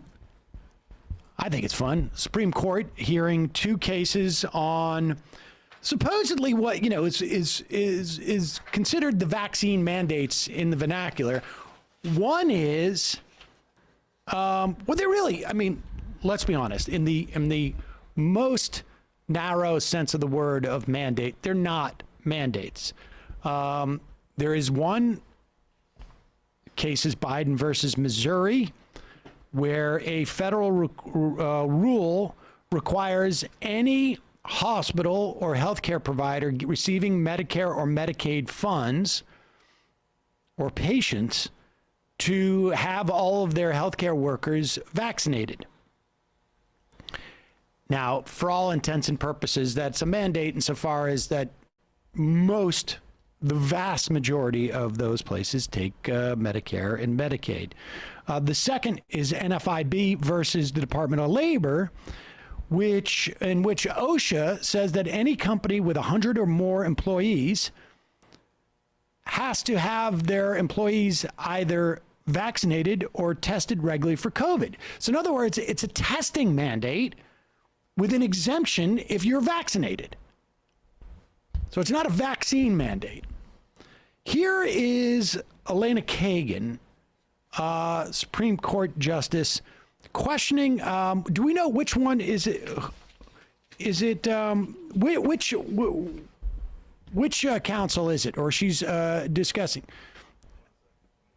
And she is responding to the idea that government wouldn't have the ability to issue a mandate in the context of a pandemic with the controlled and submerged disdain that you would expect from a Supreme Court justice. Here, play this. And just to clarify, I believe this is the Ohio Solicitor General who is arguing the case remotely because he has COVID, by the way. All right. Yes. Why isn't this necessary to abate a grave risk? This is a pandemic in which nearly 1 million people have died. It is by far the greatest public health danger that this country has faced in the last century. More and more people are dying every day. More and more people are getting sick every day. I don't mean to be dramatic here. I'm just sort of stating facts. And this is the policy that is most geared to stopping all this. There's nothing else that will perform that function better than incentivizing people strongly to vaccinate themselves. So, whatever necessary means, whatever grave means, why isn't this necessary and grave?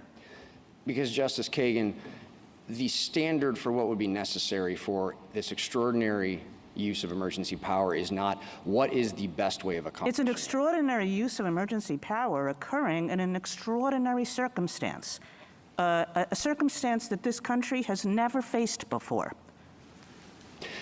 What OSHA needed to do here, though, and we do not contest that COVID is a grave danger, but when a power for it to be necessary, for instance, the Third Circuit said in wielding what is supposed to be a delicately exercised extraordinary power, the agency has to consider and explain alternatives. The agency here complained that its non-mandatory guidance wasn't being followed. And then instead of saying that maybe some of those guidances could have been made mandatory, it jumped immediately to a vaccine or testing mandate.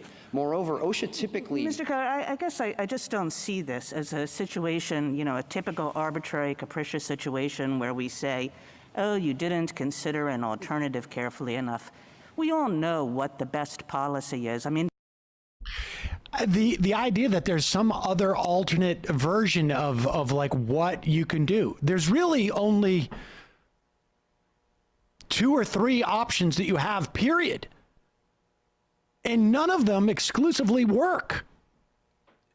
None of them work exclusively from the others. Let's put it that way. And even in their totality, they're not going to be 100%. And that is mask wearing, vaccination, arguably social distance, but really more it would be like nobody goes into work and we're just going to pay you to stay at home. OSHA doesn't have the ability to do that. There's really not much else. Testing, masks, and vaccination. Those are the 3 arrows that you have in your quiver to protect workers. That's what OSHA's job is. It really is extraordinary that this has even gotten to the Supreme Court. I mean, it really does show that there's a real sort of problem with the lower courts. But hopefully this is not used as a way by the Supreme Court to begin to dismantle Congress's ability to pass a law like the law passed 50 years ago to protect workers, and empowering OSHA to pass rules that meet certain circumstances where they are. And this is an extraordinary circumstance. And so, but we'll see. And that's the thing that scares me about this a little bit, is that like guys like Gorsuch and Kavanaugh are so desperate to attack the regulatory state that they may find like the president has the ability to protect the American public from a pandemic like this. I mean, it's absurd. Yeah, that's the interesting part, is when, you know, they always stress the unprecedented measures and then sort of implicitly minimize the unprecedented nature of the pandemic we're in right now. And then be like, no, I think it's serious too, but there's just a different thing we should have did. And I'm just quibbling on that front instead of making it about principle, like we would never mandate this. You're just minimizing it and not agreeing that it's serious, basically. Yeah, I mean, there is no greater definition of extraordinary than a mass health crisis that happens once every 100 years. I mean, I guess theoretically, you know, if we got COVID we had a pandemic every couple of years, at one point you go like, well, it's not really an extraordinary event. This is what we live with. Although I would imagine there would be different sort of like degrees of pandemic in terms of their mortality and fatality and danger. But it seems sort of like a slam dunk. It seems like more extraordinary to me than, say, like 9/11, which I do also vaguely remember. Like, this is a little bit more extraordinary. Over the course of 3 days in this country, and we should say deaths are about a little bit less than half of what the peaks have been, so that's good. But right now, over the course of 3 days, we lose 50% more people than we lost on 9/11. Yet with 9/11, we invaded 2 different countries and killed hundreds of thousands of people and created millions of refugees and destabilized an entire region as a reaction. I don't remember any Republican solicitor generals or Republican attorney generals suing the U.S. government. Like, you can't do that. The president can't. What? You can't. The National Defense Authorization didn't specifically say that you could use whatever, cluster bombs to kill people. It wasn't specific enough. There was nothing in the National Defense Authorization that you could torture people or spy on Muslim students. How come we never heard these arguments? Really stunning. Let's go to the phones. I saw this on Twitter. I did not realize it was Teacher Lauren who was it, because I didn't recognize her Twitter handle. I believe this is Teacher Lauren, 845. Is this you? This is me. Happy New Year. Happy New Year. You have a snow day, so you don't have to be at school. So what? Give us a sense. You said on Twitter that you could call in, maybe. Give us a sense of what it's like teaching when. What's the situation at your school? Because I know what it is at my kid's school, and it's really a crap show. And you know, what are you going to do? Everybody's got COVID. Yeah, so I'm going to be vague because I'm not tenured. Fair enough. But I am in a public school. I'm upstate. And just this week, my building had to go virtual, not because of local case numbers, but because so many staff have COVID or are quarantining, and obviously, you know, people don't want to sub, and I don't blame them. We just don't have enough adult bodies to bring the kids in. So we are virtual this week. Not sure what next week looks like. But don't you realize how hard this is on the children? You know what? Teaching them after 2 years of hybrid and virtual, yes, I do. It's not ideal. Right. But I've said this before, there are no good answers. You know, do they want to come in? These are kids who, they come in wearing poorly fitted cloth masks that we always have to tell them to pull them up over their noses. And, you know, anyone who's been keeping up on, you know, current events, you're seeing headlines like, get rid of the cloth mask, upgrade your mask. These kids have cloth masks, and this is a high poverty district. These families are not buying, you know, kid-sized KN95s. Right. If they even knew where to get them. The district distributed a pair of cloth masks per kid at the beginning of the year. The students I teach are not large people. You know, they have little faces. The masks don't fit them. We have child-sized disposable masks in our classrooms when we buy them ourselves. But, you know, mitigation in my building is piss poor. You know, you can open a window, but it's January in upstate New York, so you know what that feels like. Yep. And well, the point I was making was just that like, I haven't. I'm sorry, but the point I was making too was just like, if you don't have the bodies and people can't come into school, then it doesn't matter. Like, I mean, it is what it is at that point. And it sort of feels like all of the commentary we hear about this now by people who want to sort of like, they don't address the actual reality on the ground, which is if you have people out sick, you have people out sick. They can't come in. Never mind, and you can't blame people who don't want to come in, who are substitute teachers.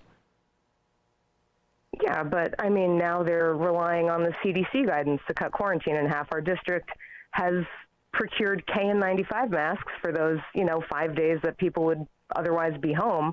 Like, they'll spend money on high quality masks then. Right. But, you know, we're left to fend for ourselves otherwise.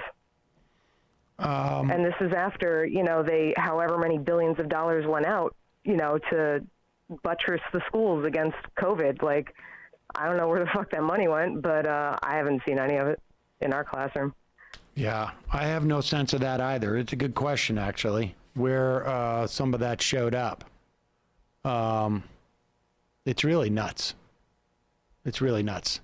I'm sorry you're going through this. I can only imagine how difficult this is. Like, I know how difficult sort of parenting in this environment is, but to have responsibility for tens of kids every day, and also obviously wanting to protect yourself, I just you know, I think it's just an unbelievable thing to ask of our teachers, and yet they do it. And you know, it's amazing to me how we couldn't have school systems that just basically sort of look at the reality and go, okay, these 2 or 3 weeks in January, we're going to go remote, and you know, we'll figure it out from there. It's crazy. That would have been nice, and it's not like this isn't spreading in schools. You know, I've had students who have tested positive. I've gotten those contact tracing calls, you know, about my own exposure. I, thankfully am healthy. But just talking to the school nurse and hearing her say, yeah, it totally spread in this one spot in the cafeteria. Like, I don't know, it's spreading in schools. So if there are parents out there who are listening, get your kids vaccinated if you haven't already. If you can afford them, get the high quality masks. There's this great website called Project N95. They have KN95 masks that are meant for children. I think I saw today $12.50 for a 10-pack, which I know isn't cheap, but they're out there. Project N95. If you need to upgrade your masks, and you have the means to do it, go for it. All right, Teacher Lauren, thanks so much for calling in. I really appreciate it. Yeah, good to talk to you, Sam. Happy New Year. Okay, you too. Bye. There you go. Let's play a couple more clips. I'm not sure how many more phone calls we're going to be able to take, folks. So caveat emptor in terms of your hanging on the phone. But I wanted to get to Teacher Lauren, just get a sense of what some of the teachers are going through. Let's tune in, check in with the dean. Is he the dean or the president of Prager University? He's both. Dennis Prager is responding to Joe Biden's remarks that the January 6th Capitol riot put a dagger to the neck of American democracy.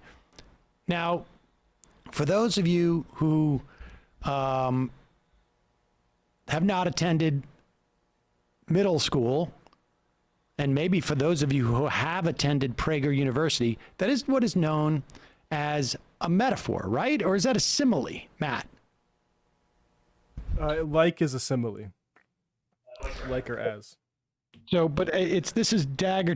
We got to see the actual. But the idea is that Biden's not literally saying that someone took a dagger to the neck of democracy, because democracy is not a person. It doesn't have a neck, right? So these are all just sort of like metaphors in some way. Here is Dennis Prager apparently not understanding that.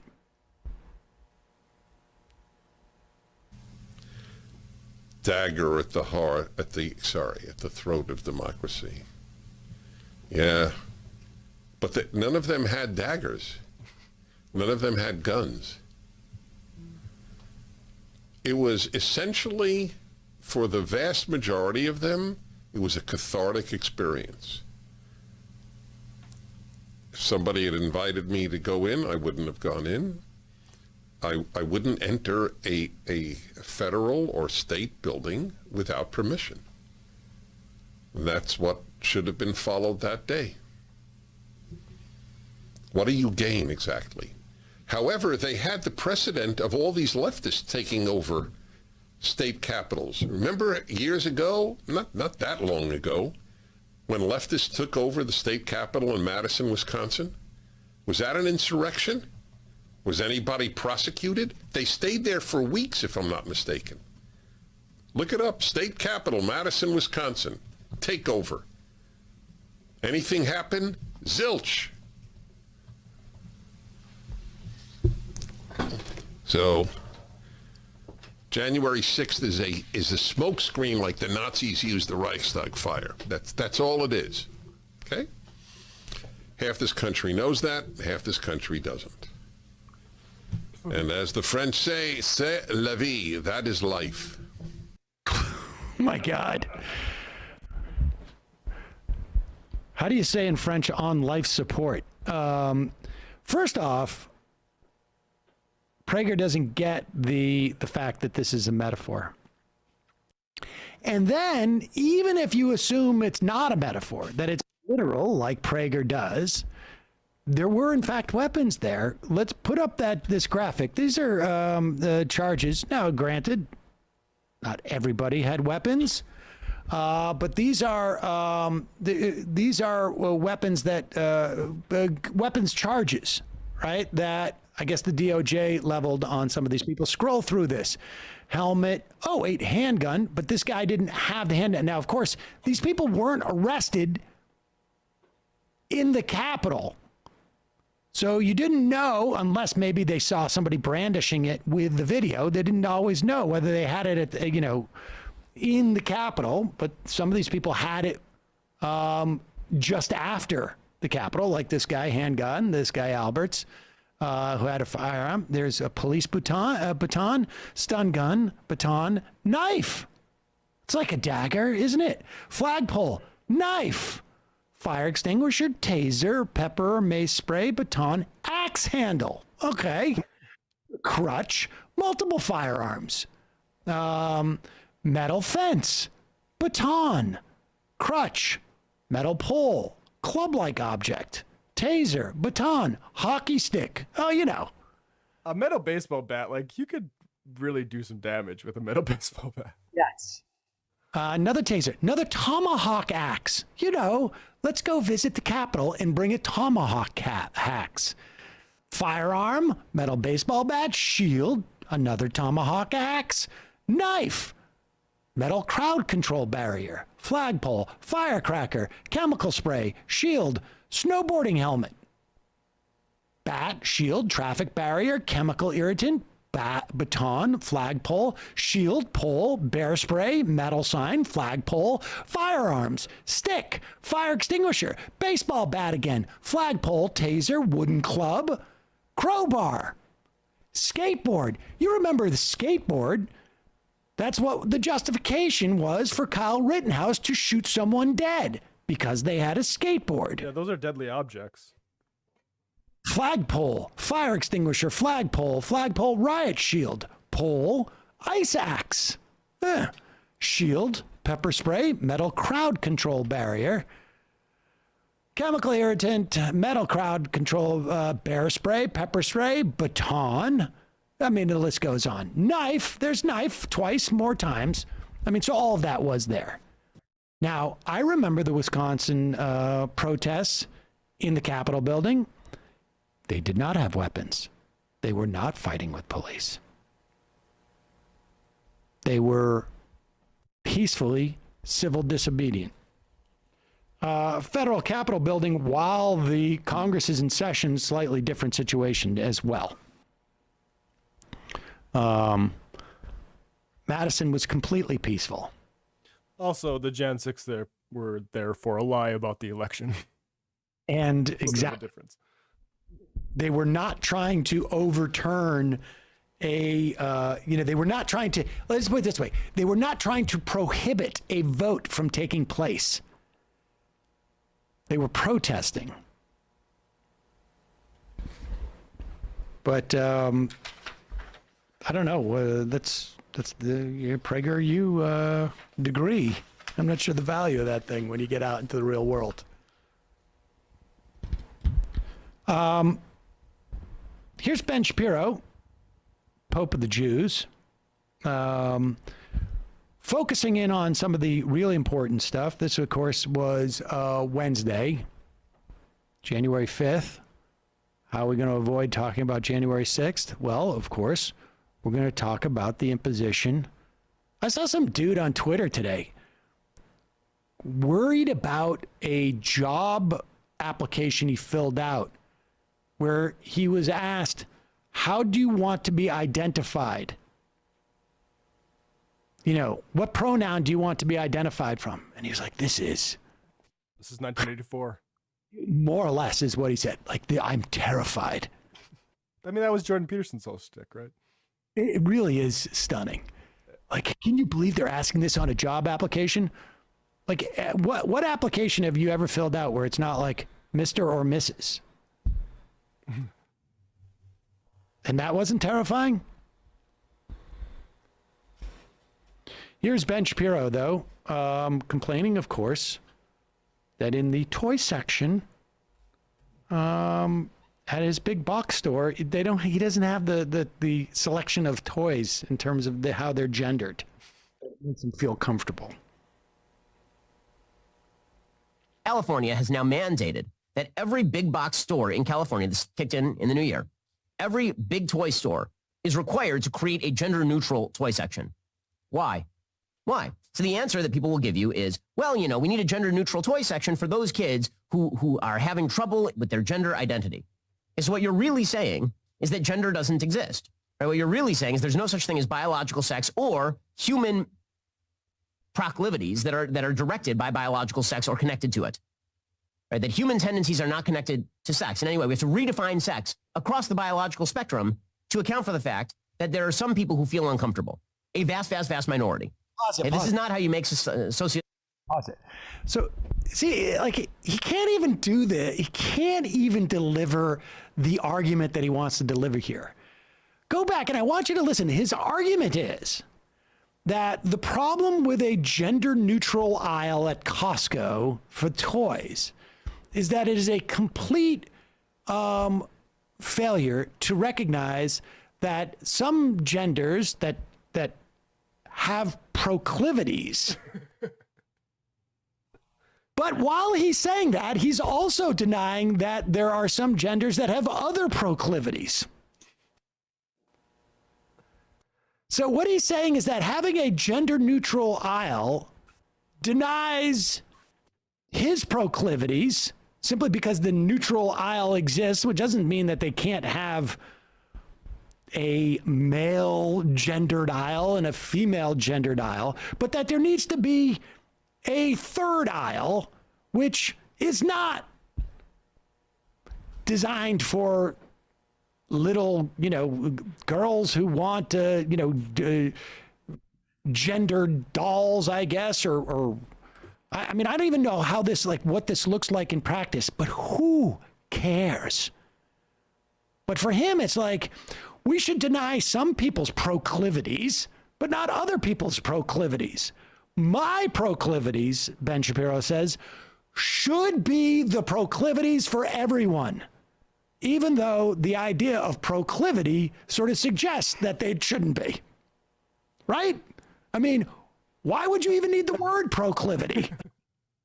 Yeah, why would you need two separate words for gender and biological sex? Exactly. If they're exactly the same. Just want to make sure it's doubly so. But let's go back. I mean, this is a proclivities is funny. He can't even express it. Go ahead. Is, well, we need a gender neutral toy section for those kids who are having trouble with their gender identity.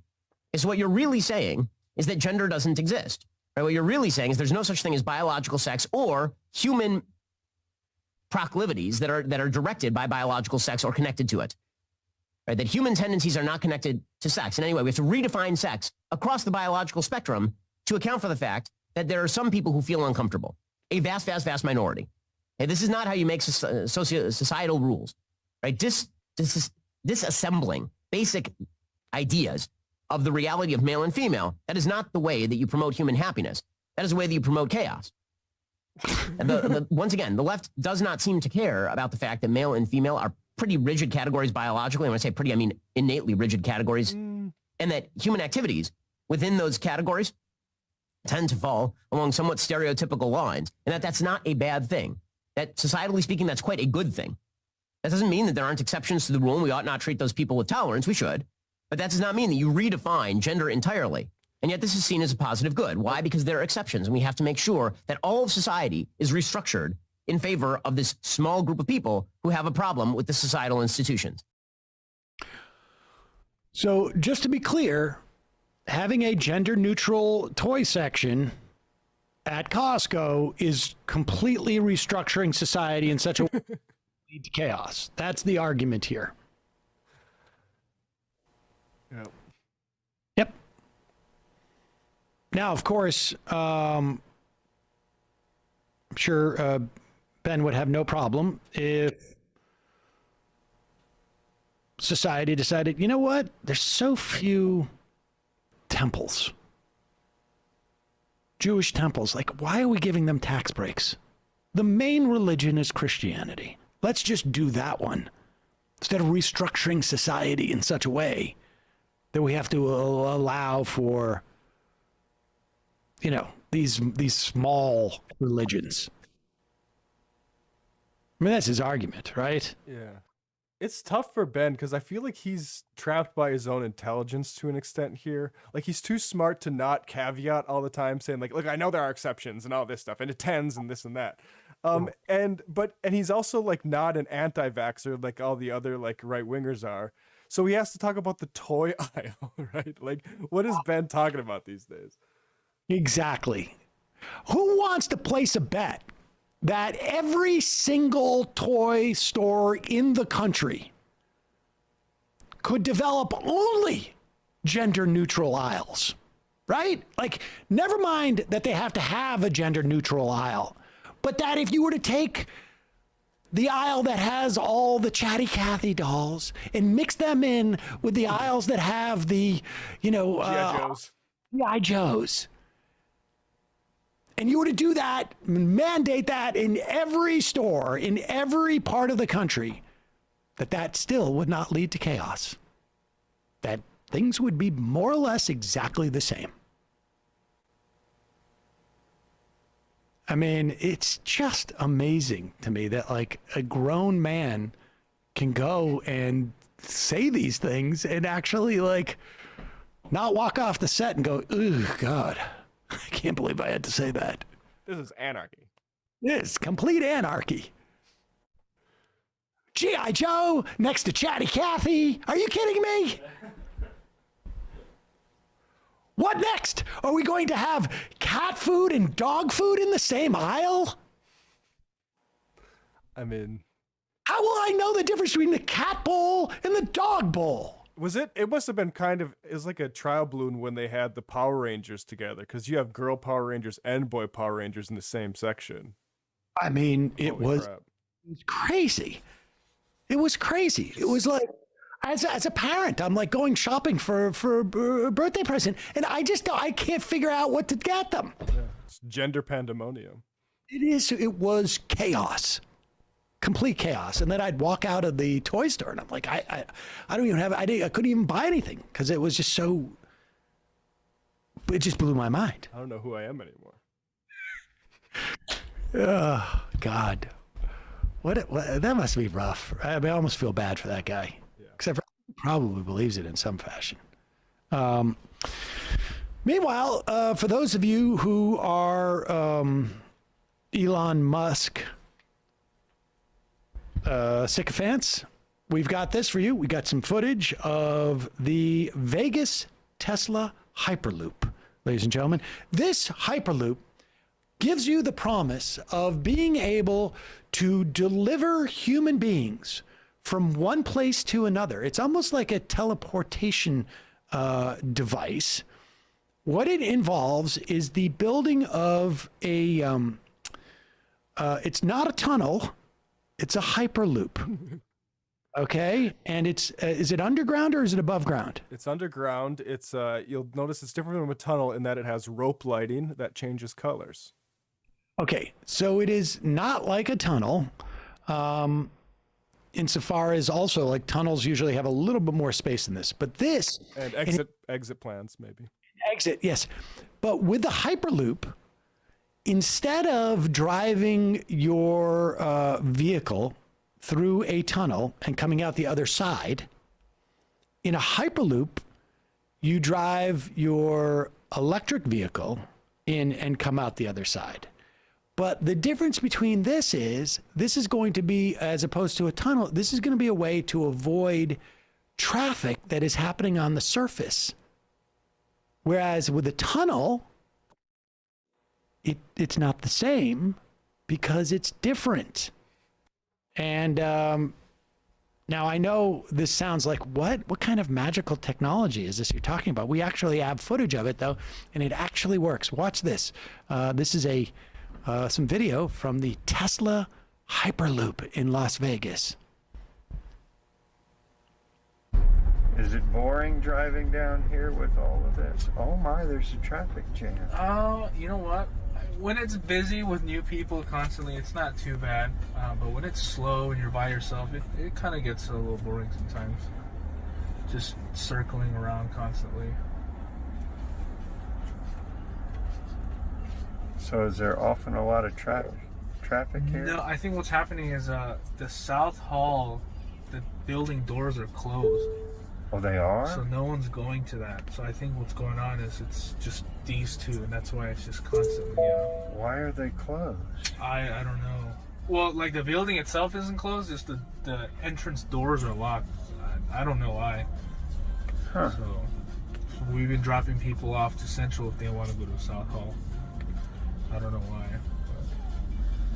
Well, I'm parked by the South Hall, so. I mean, I can still. You can drop me off. Yeah, people can still drop you off at the South Hall, but. And you're still picking people up over there. I The future. Need a call about that because I just got. There it is, ladies and gentlemen.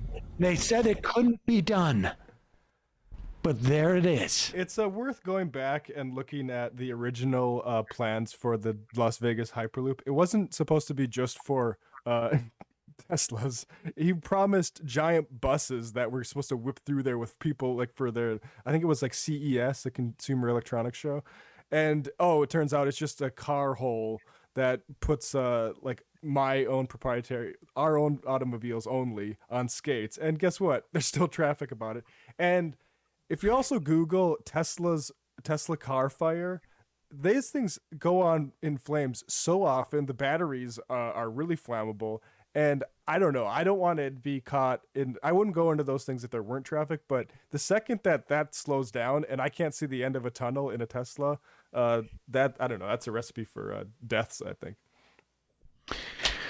Well, you can be a skeptical all you want, Matt. Did you notice how like there was like different colors in there? Yeah. When have you ever seen that in a tunnel? It's really, I mean, we went to the moon, and like, if anything, it would have been worthwhile just to fake that, just for the what it did to people's imaginations. But I guess it didn't have a lasting effect because we're still impressed by this just pathetic, like, publicity stunt artist. Underneath the Capitol in Washington, D.C., there's these like little trolleys, tiny trolleys. They're like, I don't even know what they're equivalent to. Like they're like if you go to like one of those like theme parks and there's like a little train that goes slow. That's basically what it is, and they're in tunnels underneath the Capitol building, and that's actually cool. This is just it's just a tunnel. It's a big advertisement that paid for by municipal funds. It's nuts. What do you do if you're Candace Owens and you're seen going to a place where there's a vaccine mandate? Do you admit that you've either forged a card, or do you admit that you've been vaccinated? Well, if you had that question, I give you the answer. This is Candace Owens on the Daily Wire from Wednesday. Next question. Are you really unvaccinated? Really? And then there is a shared tweet that says Candace Owens is lying to her followers about being vaccinated. And it shows me at the UFC. And it's, I guess, planning for your event. Oh, the Madison Square Garden website, which says that you've had at least one dose of the COVID-19 vaccine prior to attending.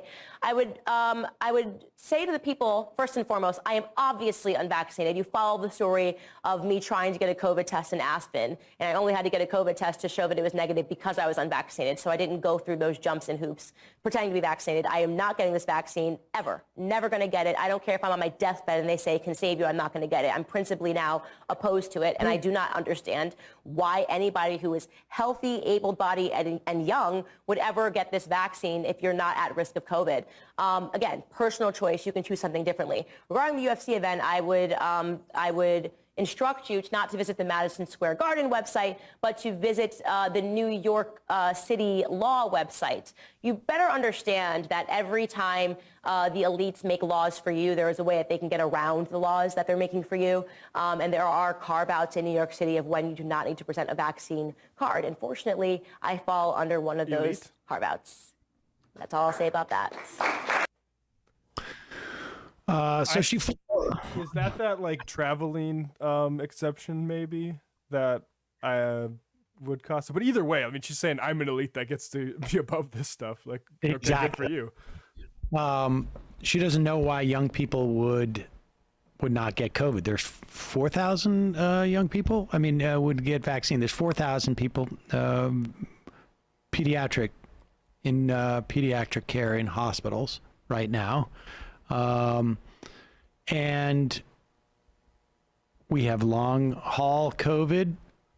She doesn't know. Apparently she doesn't realize. But she also says, even if I was on my deathbed and they told me it could save me, I wouldn't get the vaccine. I wonder if there's other things that she would, if she feels like that she wouldn't take. Like, are there other medications that she refuses to take even if it would save her life? I would never. You're going to put I'm going into cardiac arrest and you're going to put those electroshock things on me? Never. No way. Forget it. It's just such a bizarre death cult. It really is nuts. Yeah. But it's also business, I guess. Yeah, and Candace, I mean, that's her thing, is she follows the logic of like what a lot of these folks are sort of implying. It's just, I'm not going to get a shot, even if I know that it's going to hurt me. Lastly, I want to play this clip. This is a guy named Peter, McIndoe? Yeah. He is one of the founders of the Birds Aren't Real campaign. And he was interviewed on WGN TV News Chicago yesterday. And I want to play this. Gen Z is full of some amazing men, women, and children that are aiming for change. And I think that is, just what our movement's all about. But it's more than just Gen Z's falling for conspiracy theories. Why? Oh my God, I'm so nervous. I'm so sorry. Jeez. Well, we hope you're okay. Why don't we give you some time to collect yourself? If you need help, let us know in the control room there, and we'll get back to you if we can. Well, Paul, let me tell you something. Is there any weather today? I think I'm not really sure what happened there. I don't You know would think he was choking on his coffee. I don't know. It's not easy to be on TV, Paul. Some people, gets them nervous, and I just hope that young man is okay. Yeah, me too. All right. Hey, Paul, Mike. All right. Hey, how about sending? Okay. Will you play? Do we have a clip from like that video of the billboard that they put up? Let's just play just a moment of this. That is so fantastic. I love this. I love it. I love this so much. I can't even tell you. I consider myself to be an average American. I wake up in the morning, wash my car, and I have an avid disbelief in avian beings. Maybe you've seen the billboard near the Highland Strip or heard the story on Wednesdays Live at 9. A campaign called Birds Are Not Real brings its efforts to the Mid-South. And this morning we are joined by one of the messengers of the movement. Peter McIndoe is here to tell us how this all came about. We want to emphasize you were not the founder. No, ma'am. We put the billboard here because we wanted to bring it to the biggest city in the world, the Paris of the West. So we brought it to Memphis, Tennessee. From 1959 through 2001, the government mercilessly genocided over 12 billion birds and simultaneously replaced them with surveillance drones in disguise. Sometimes I'll travel internationally, go to the Himalayas, just to breathe the drone-free air. So this is really satire. I mean, you don't really believe that happened, correct? This is a satirical campaign to make the point that what? You're looking at me like, no, it's not satire. I really do believe this. Honestly, it's kind of offensive. Okay. We do not find this to be a humorous issue. This is serious. This is life or death. I just want to say, like, honestly, this guy is so great. Like, I watch this and I think, like, this, my greatest lament is it's not my child. It's not that I don't love my children. I wish that they had a brother, and it was this guy. Like, I just think that is we need more of this. We need much more of this. This guy's so great. It's amazing that they're still putting him on TV, too. I'm so nervous. Anything that captures how completely disturbed this country is? more than what this guy's doing? No, I think it's great because it's like that. I forget. It's hard to tell if it's real or not. Like it's like with it. He's a comedian. No, of course it is, but like it's plausible. Like on a surface level, like that. Like that's what makes it so brilliant. Right. And that's why, like, they bring him on, and she's like, "It's satire, right?" She's like, "Oh, maybe it isn't." I mean, we have half the country who believes stuff that is just as insane as this. It seems. The drone-free air. I'm like every American. I wake up, I wash my car. Oh God. I travel the Himalayas. Go to the Himalayas. Oh. Honestly, that guy's a genius. If I had like a foundation and could give out grants, I would give him every grant. Like, here is, you never work a day in your life. I want you to only do this type of stuff. He's your James O'Keefe. Huh? He's like James O'Keefe. He is. He's a performance artist. Yeah, no, it's great. Oh, great. God. Honestly, I would. Can we nominate him for a Nobel Prize? Calling from a 330 area code. Who's this? Where are you calling from? Hi, Sam. Yes? Hi, my name is Adam. I'm calling from Northeast Ohio. Adam from Northeast Ohio. What's on your mind? Well, I'm actually here to call because I'm considering running for Congress here in Ohio. Oh, good. In Ohio's 6th congressional district, which is held now after they redrew the map by Bill Johnson. You familiar? I'm not terribly familiar. I know they were redrawing the map there, but. Well, okay. His congressional district, 4 years ago, in 2020, sorry, Trump won it by 72%, okay? Yeah. They've redrawn it, and now it consists of Mahoning Valley. Are you familiar with the Mahoning Valley? I'm not. Okay, that's Youngstown. That was once the largest steel producer in this country, and I believe at one point the world. Okay. Now, I believe in 78, 170,000 steel workers were laid off in one day. That was it. They shut it down. I believe they called it Black Monday. Wow. Okay. And basically, it wasn't a death blow to this area, but it was a major loss. In 2018, Lordstown had a General Motors factory there. My grandfather worked there. I believe he went there in 68, and he worked there until he retired. And because of Obama bailing out the auto industry, he was able to keep his retirement pension and not have to work until the day he died. Wow. That closed down in 2018 after being there since 1968. Now, Trump came to this area after he won, and he said, don't sell your homes, don't do any of that, the jobs are going to come roaring back. Okay, then we lose General Motors, which is basically the last big jobs producer here, and he wins that area, Lordstown, by 63% in 2020. Wow.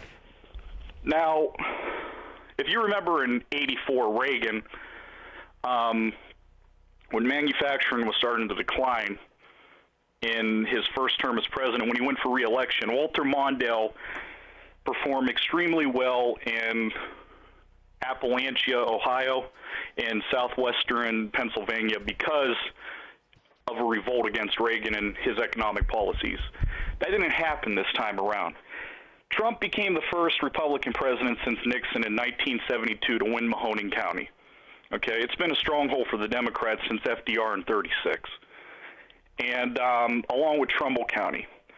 Now, this area has always had its own congressional district. Tim Ryan represented it. It was the Ohio 13th congressional district.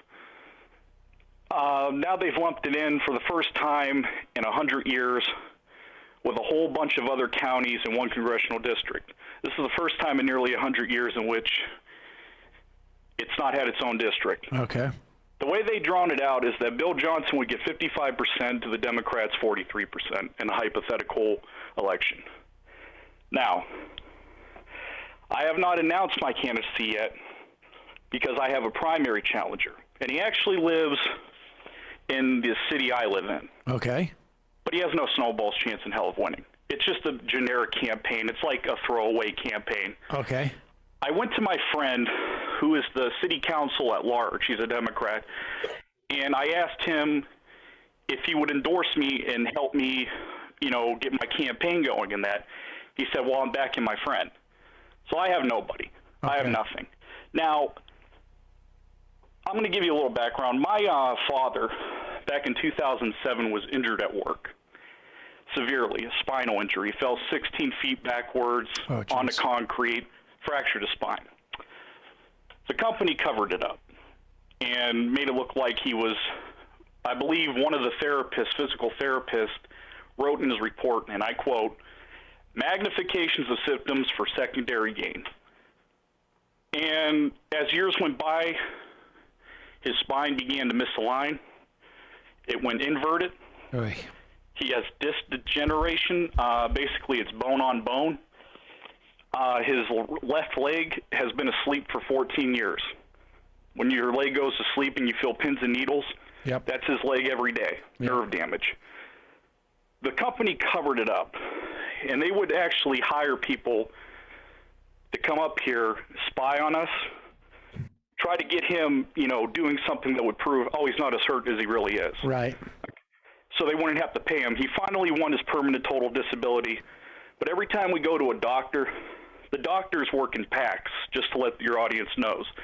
Doctors pretty much, if one doctor says don't work on that patient, the other doctors pretty much go along with him. That's what's happening to my dad. They keep tossing him aside. My father worked his whole life. Raised 2 little kids, me and my sister on his own. Sacrificed everything for us. The reason that I have considered running is because of my father and other workers, because this happens, I found out, more than you think. I believe Vice News had a story in which a black gentleman, I forget what factory he was working at, was in an accident where he was electrocuted or something. Okay. And basically the company tried to cover it up and pretty much spied on him, tried to prove that he wasn't real. So it happens a lot more than you think. Okay. And so what I'm trying to say is that if you have a candidate like that, all right, a guy whose father had to go through that, and he's running for a political office, I mean, could you really see a Republican beating him? I mean, how can you beat something like that? If you're asking me, do I think you have a chance? My answer would be, I don't know. And I think that, but if you're asking me, do I think it's worth your time to try? My answer would be yes. And I think I think you have a compelling story. I think if you're sensitive to, and you can make that story, universal or broaden its appeal. Here's another thing. Besides the story, here's what this thing is. I'm not getting into this just to be a typical congressman because, honestly, I hate politics. Okay, I can't stomach it. It makes me rip my hair out. I wanted to be a film director since I was 13 years old. But once Trump got elected, and I saw him win this area, some rich, smug, orange jamoke win this blue-collar area, okay, it lit a fire under my ass because he convinced a bunch of hardworking, down-and-out people that he was this economic populist, and even after he didn't do jack shit, they still voted for him, okay? Now, this got me thinking, boy, the Democratic Party has really screwed up. They don't fight like they used to. I mean, I've talked to Trump voters, okay, because I paint my candidacy for them, give them an idea of what it would be. And every time I do, they say, I would consider voting for you a lot more than I would a typical Democrat, because you represent Democratic Party of old. Well, listen, I think my this is what, you know, this is my reaction.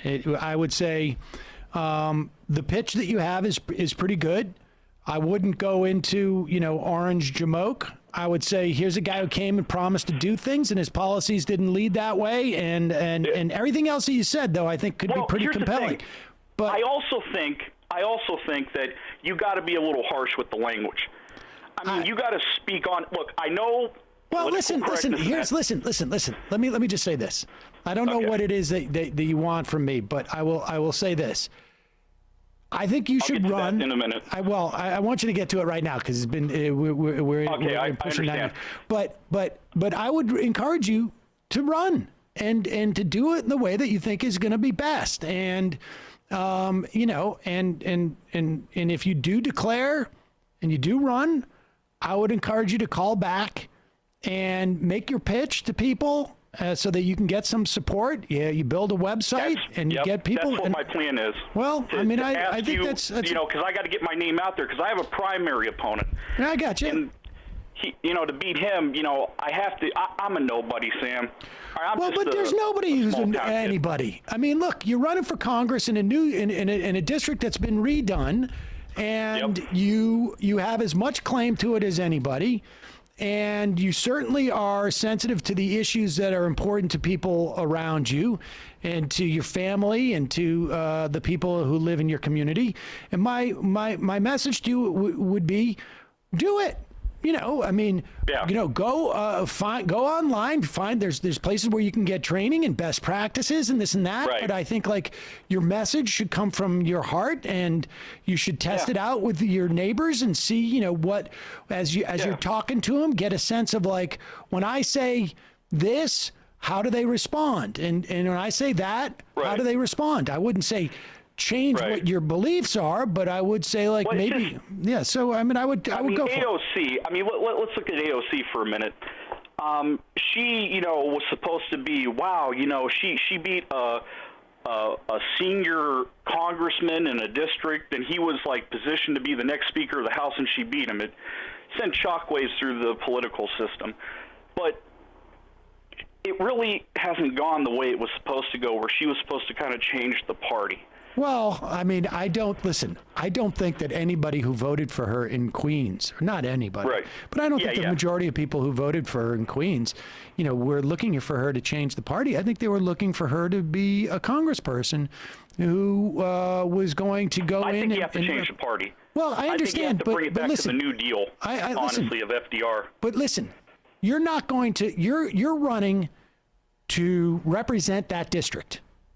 Right. And if enough people like you get elected, the party will change. Yeah, that's what I'm saying. If I can win that district, it can lay a blueprint out for others like me to win another. I think the important thing to focus on is how you're going to help that district. And if you run and you offer that to people, then, you know, other people can worry about you being a blueprint. You should worry about representing the people in that district in a way that you think is right. And it sounds to me like you have a good idea of what that would be. So listen, good, you know, call back when you declare. All right, I will. All right, appreciate the call. All right, good luck. Thank you very much.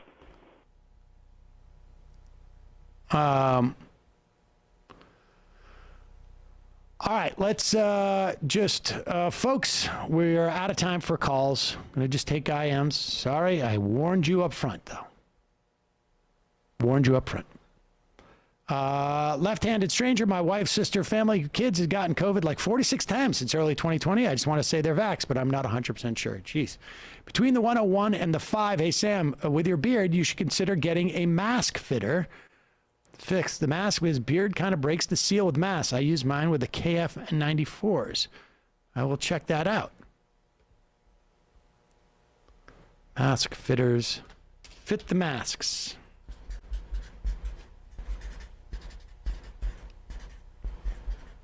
Yeah, I guess I hadn't really thought about that too much. Series Benzinis. We see you, Sam. Having a Lin Manuel Miranda presented by Nancy Pelosi to get people hyped up about stewardship of the American experiment after banning BBB seems like the Democratic strategy is no bread, all circus. So many clowns. Just unbelievable. Left of the box. Thank you for postponing the live show. It must have been a hard decision because you knew some people would lose money and be upset with you, but you did it anyway because you live in reality and safety for your fans is more important to you than popularity. This is why I know left is best. I say this as a fan with little spending cash who is now out over $100 rushing my passport, but you can easily make it up for me by making sure there's a Majority Report scarf and toque. Toque? Toque? Well, I can give you a Majority Report toque, but I don't know if it's maybe pick bag, up I think it's what 9 from time to time. We will do that. And yes, I mean that was, you know, I wanted to do it far out in front so that people would be able to change their things. I had never contemplated, you know, passport rushing or anything like that. But yes, we will endeavor to make it up to you. M.R. Shapiro's DAP. Mrs. Shapiro's DAP. 2 truths and a lie. 1, Sam's beard is fantastic. 2, Michael Tracy has a delightful girlfriend. 3, Dave Rubin is so painfully average that he only pretends to be dumb in a way to get views from those that are dumber than him and agree with him or smarter than him and mock him. That'd be smart. Jen Hexer. The government can get their hands out of your irregularly shaped nostrils. Please tell Judy I love her so much. This dude should run. Great story, great presence. I'd vote for him. All caps, collared shirt. Hi, Sam. Did you get my email? A Square. Sam, no, there are others, but this Chevron doctrine appears to be the last big nail in the democracy coffin. Yeah. National Transport Safety Board. I wonder if El Camino has changed his name to Ford Pinto. When you hit him in the back with actual facts and numbers, his gas tank exploded. Rubang. Hey, son. Hey, Sam, the sun is out. Where are the guns? Let's go, Brendan. Did you see Andrew Callahan of Channel 5 News telephone interview with the QAnon shaman in jail? The guy is completely unhinged, but it sounds like they were holding him in solitary for quite a while, which is insane. That's horrible. For what it's worth, no one was charged with domestic terrorism on January 6th. No one was charged, or no one was sentenced in that way?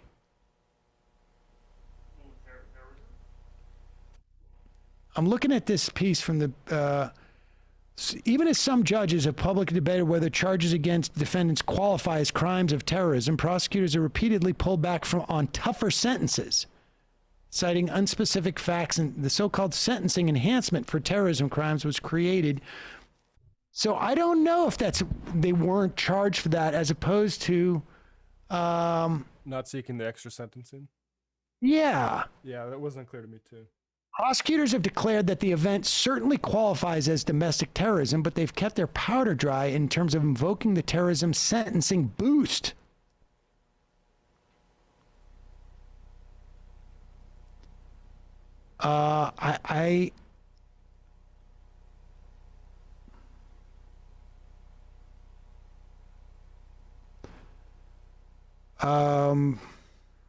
I don't know how to read that. My understanding was that some of the charges were, in fact, under the rubric of terrorism. But I'll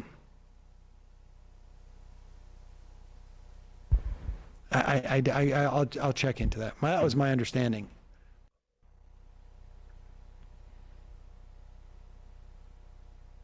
We'll take a look at that. Swoletariat finally made it to a live show just in time to tell you keep the beard, lose the grandma glasses. All right. Amanda Hugenkiss. Why is Tucker Carlson mad? Thought it was Antifa who did January 6th. Have you read my email? Imagine calling Ted Cruz smarter than you. Crab Saltine Cracker. To be honest, that Tucker clip is more scary than funny. Bullprog. Just because you crash a plane, it doesn't make you a terrorist. Dana Prager is to understand similes as Sam Seder is to understand math. Skippy. Lin Manuel Miranda's song yesterday is this year's version of Godot's Imagine. Left to go, Brandon. Sam, have you tried Cosmic Crisp? It's across. I know what it is. Yes, it's a West Coast apple. It's good for a West Coast apple. All right, 3 more. Henry. Hey, Sam, yeah, I know people I work with who play it safe and got boosted who have gotten COVID for the 3rd time. Wow. I think some people are just more susceptible, even those who are young and take care of themselves. My rule has been to swap out infections with zombies. Gives me more clarity to make risk assessments. Travis from Pittsburgh. That's not a Hyperloop, it's a tunnel. Hyperloop is like a vacuum tube with a train car. And the final I am of the week. Bearded Cripple. The original Hyperloop was done in London in the 1860s called IPDR. It failed due to being too ahead of its time. The materials available were not good enough to sustain the system. When Musk announced his idea, it had already been done. Even then, he failed to build the system he originally pitched. Empty Wheel has the best reporting on the January 6th cases. I will check it out. All right, folks. See you on Monday. It might take all the strength I got to get to where I want, but I know somehow I'm gonna get there. I wasn't looking when I just got caught between the truth and the lie bar, but finding out won't make me feel any better. Yeah, I know the clock is ticking, but the meds are gonna kick in, and my pilot light shining bright. I get somewhere the choice was made for the option where you don't get paid.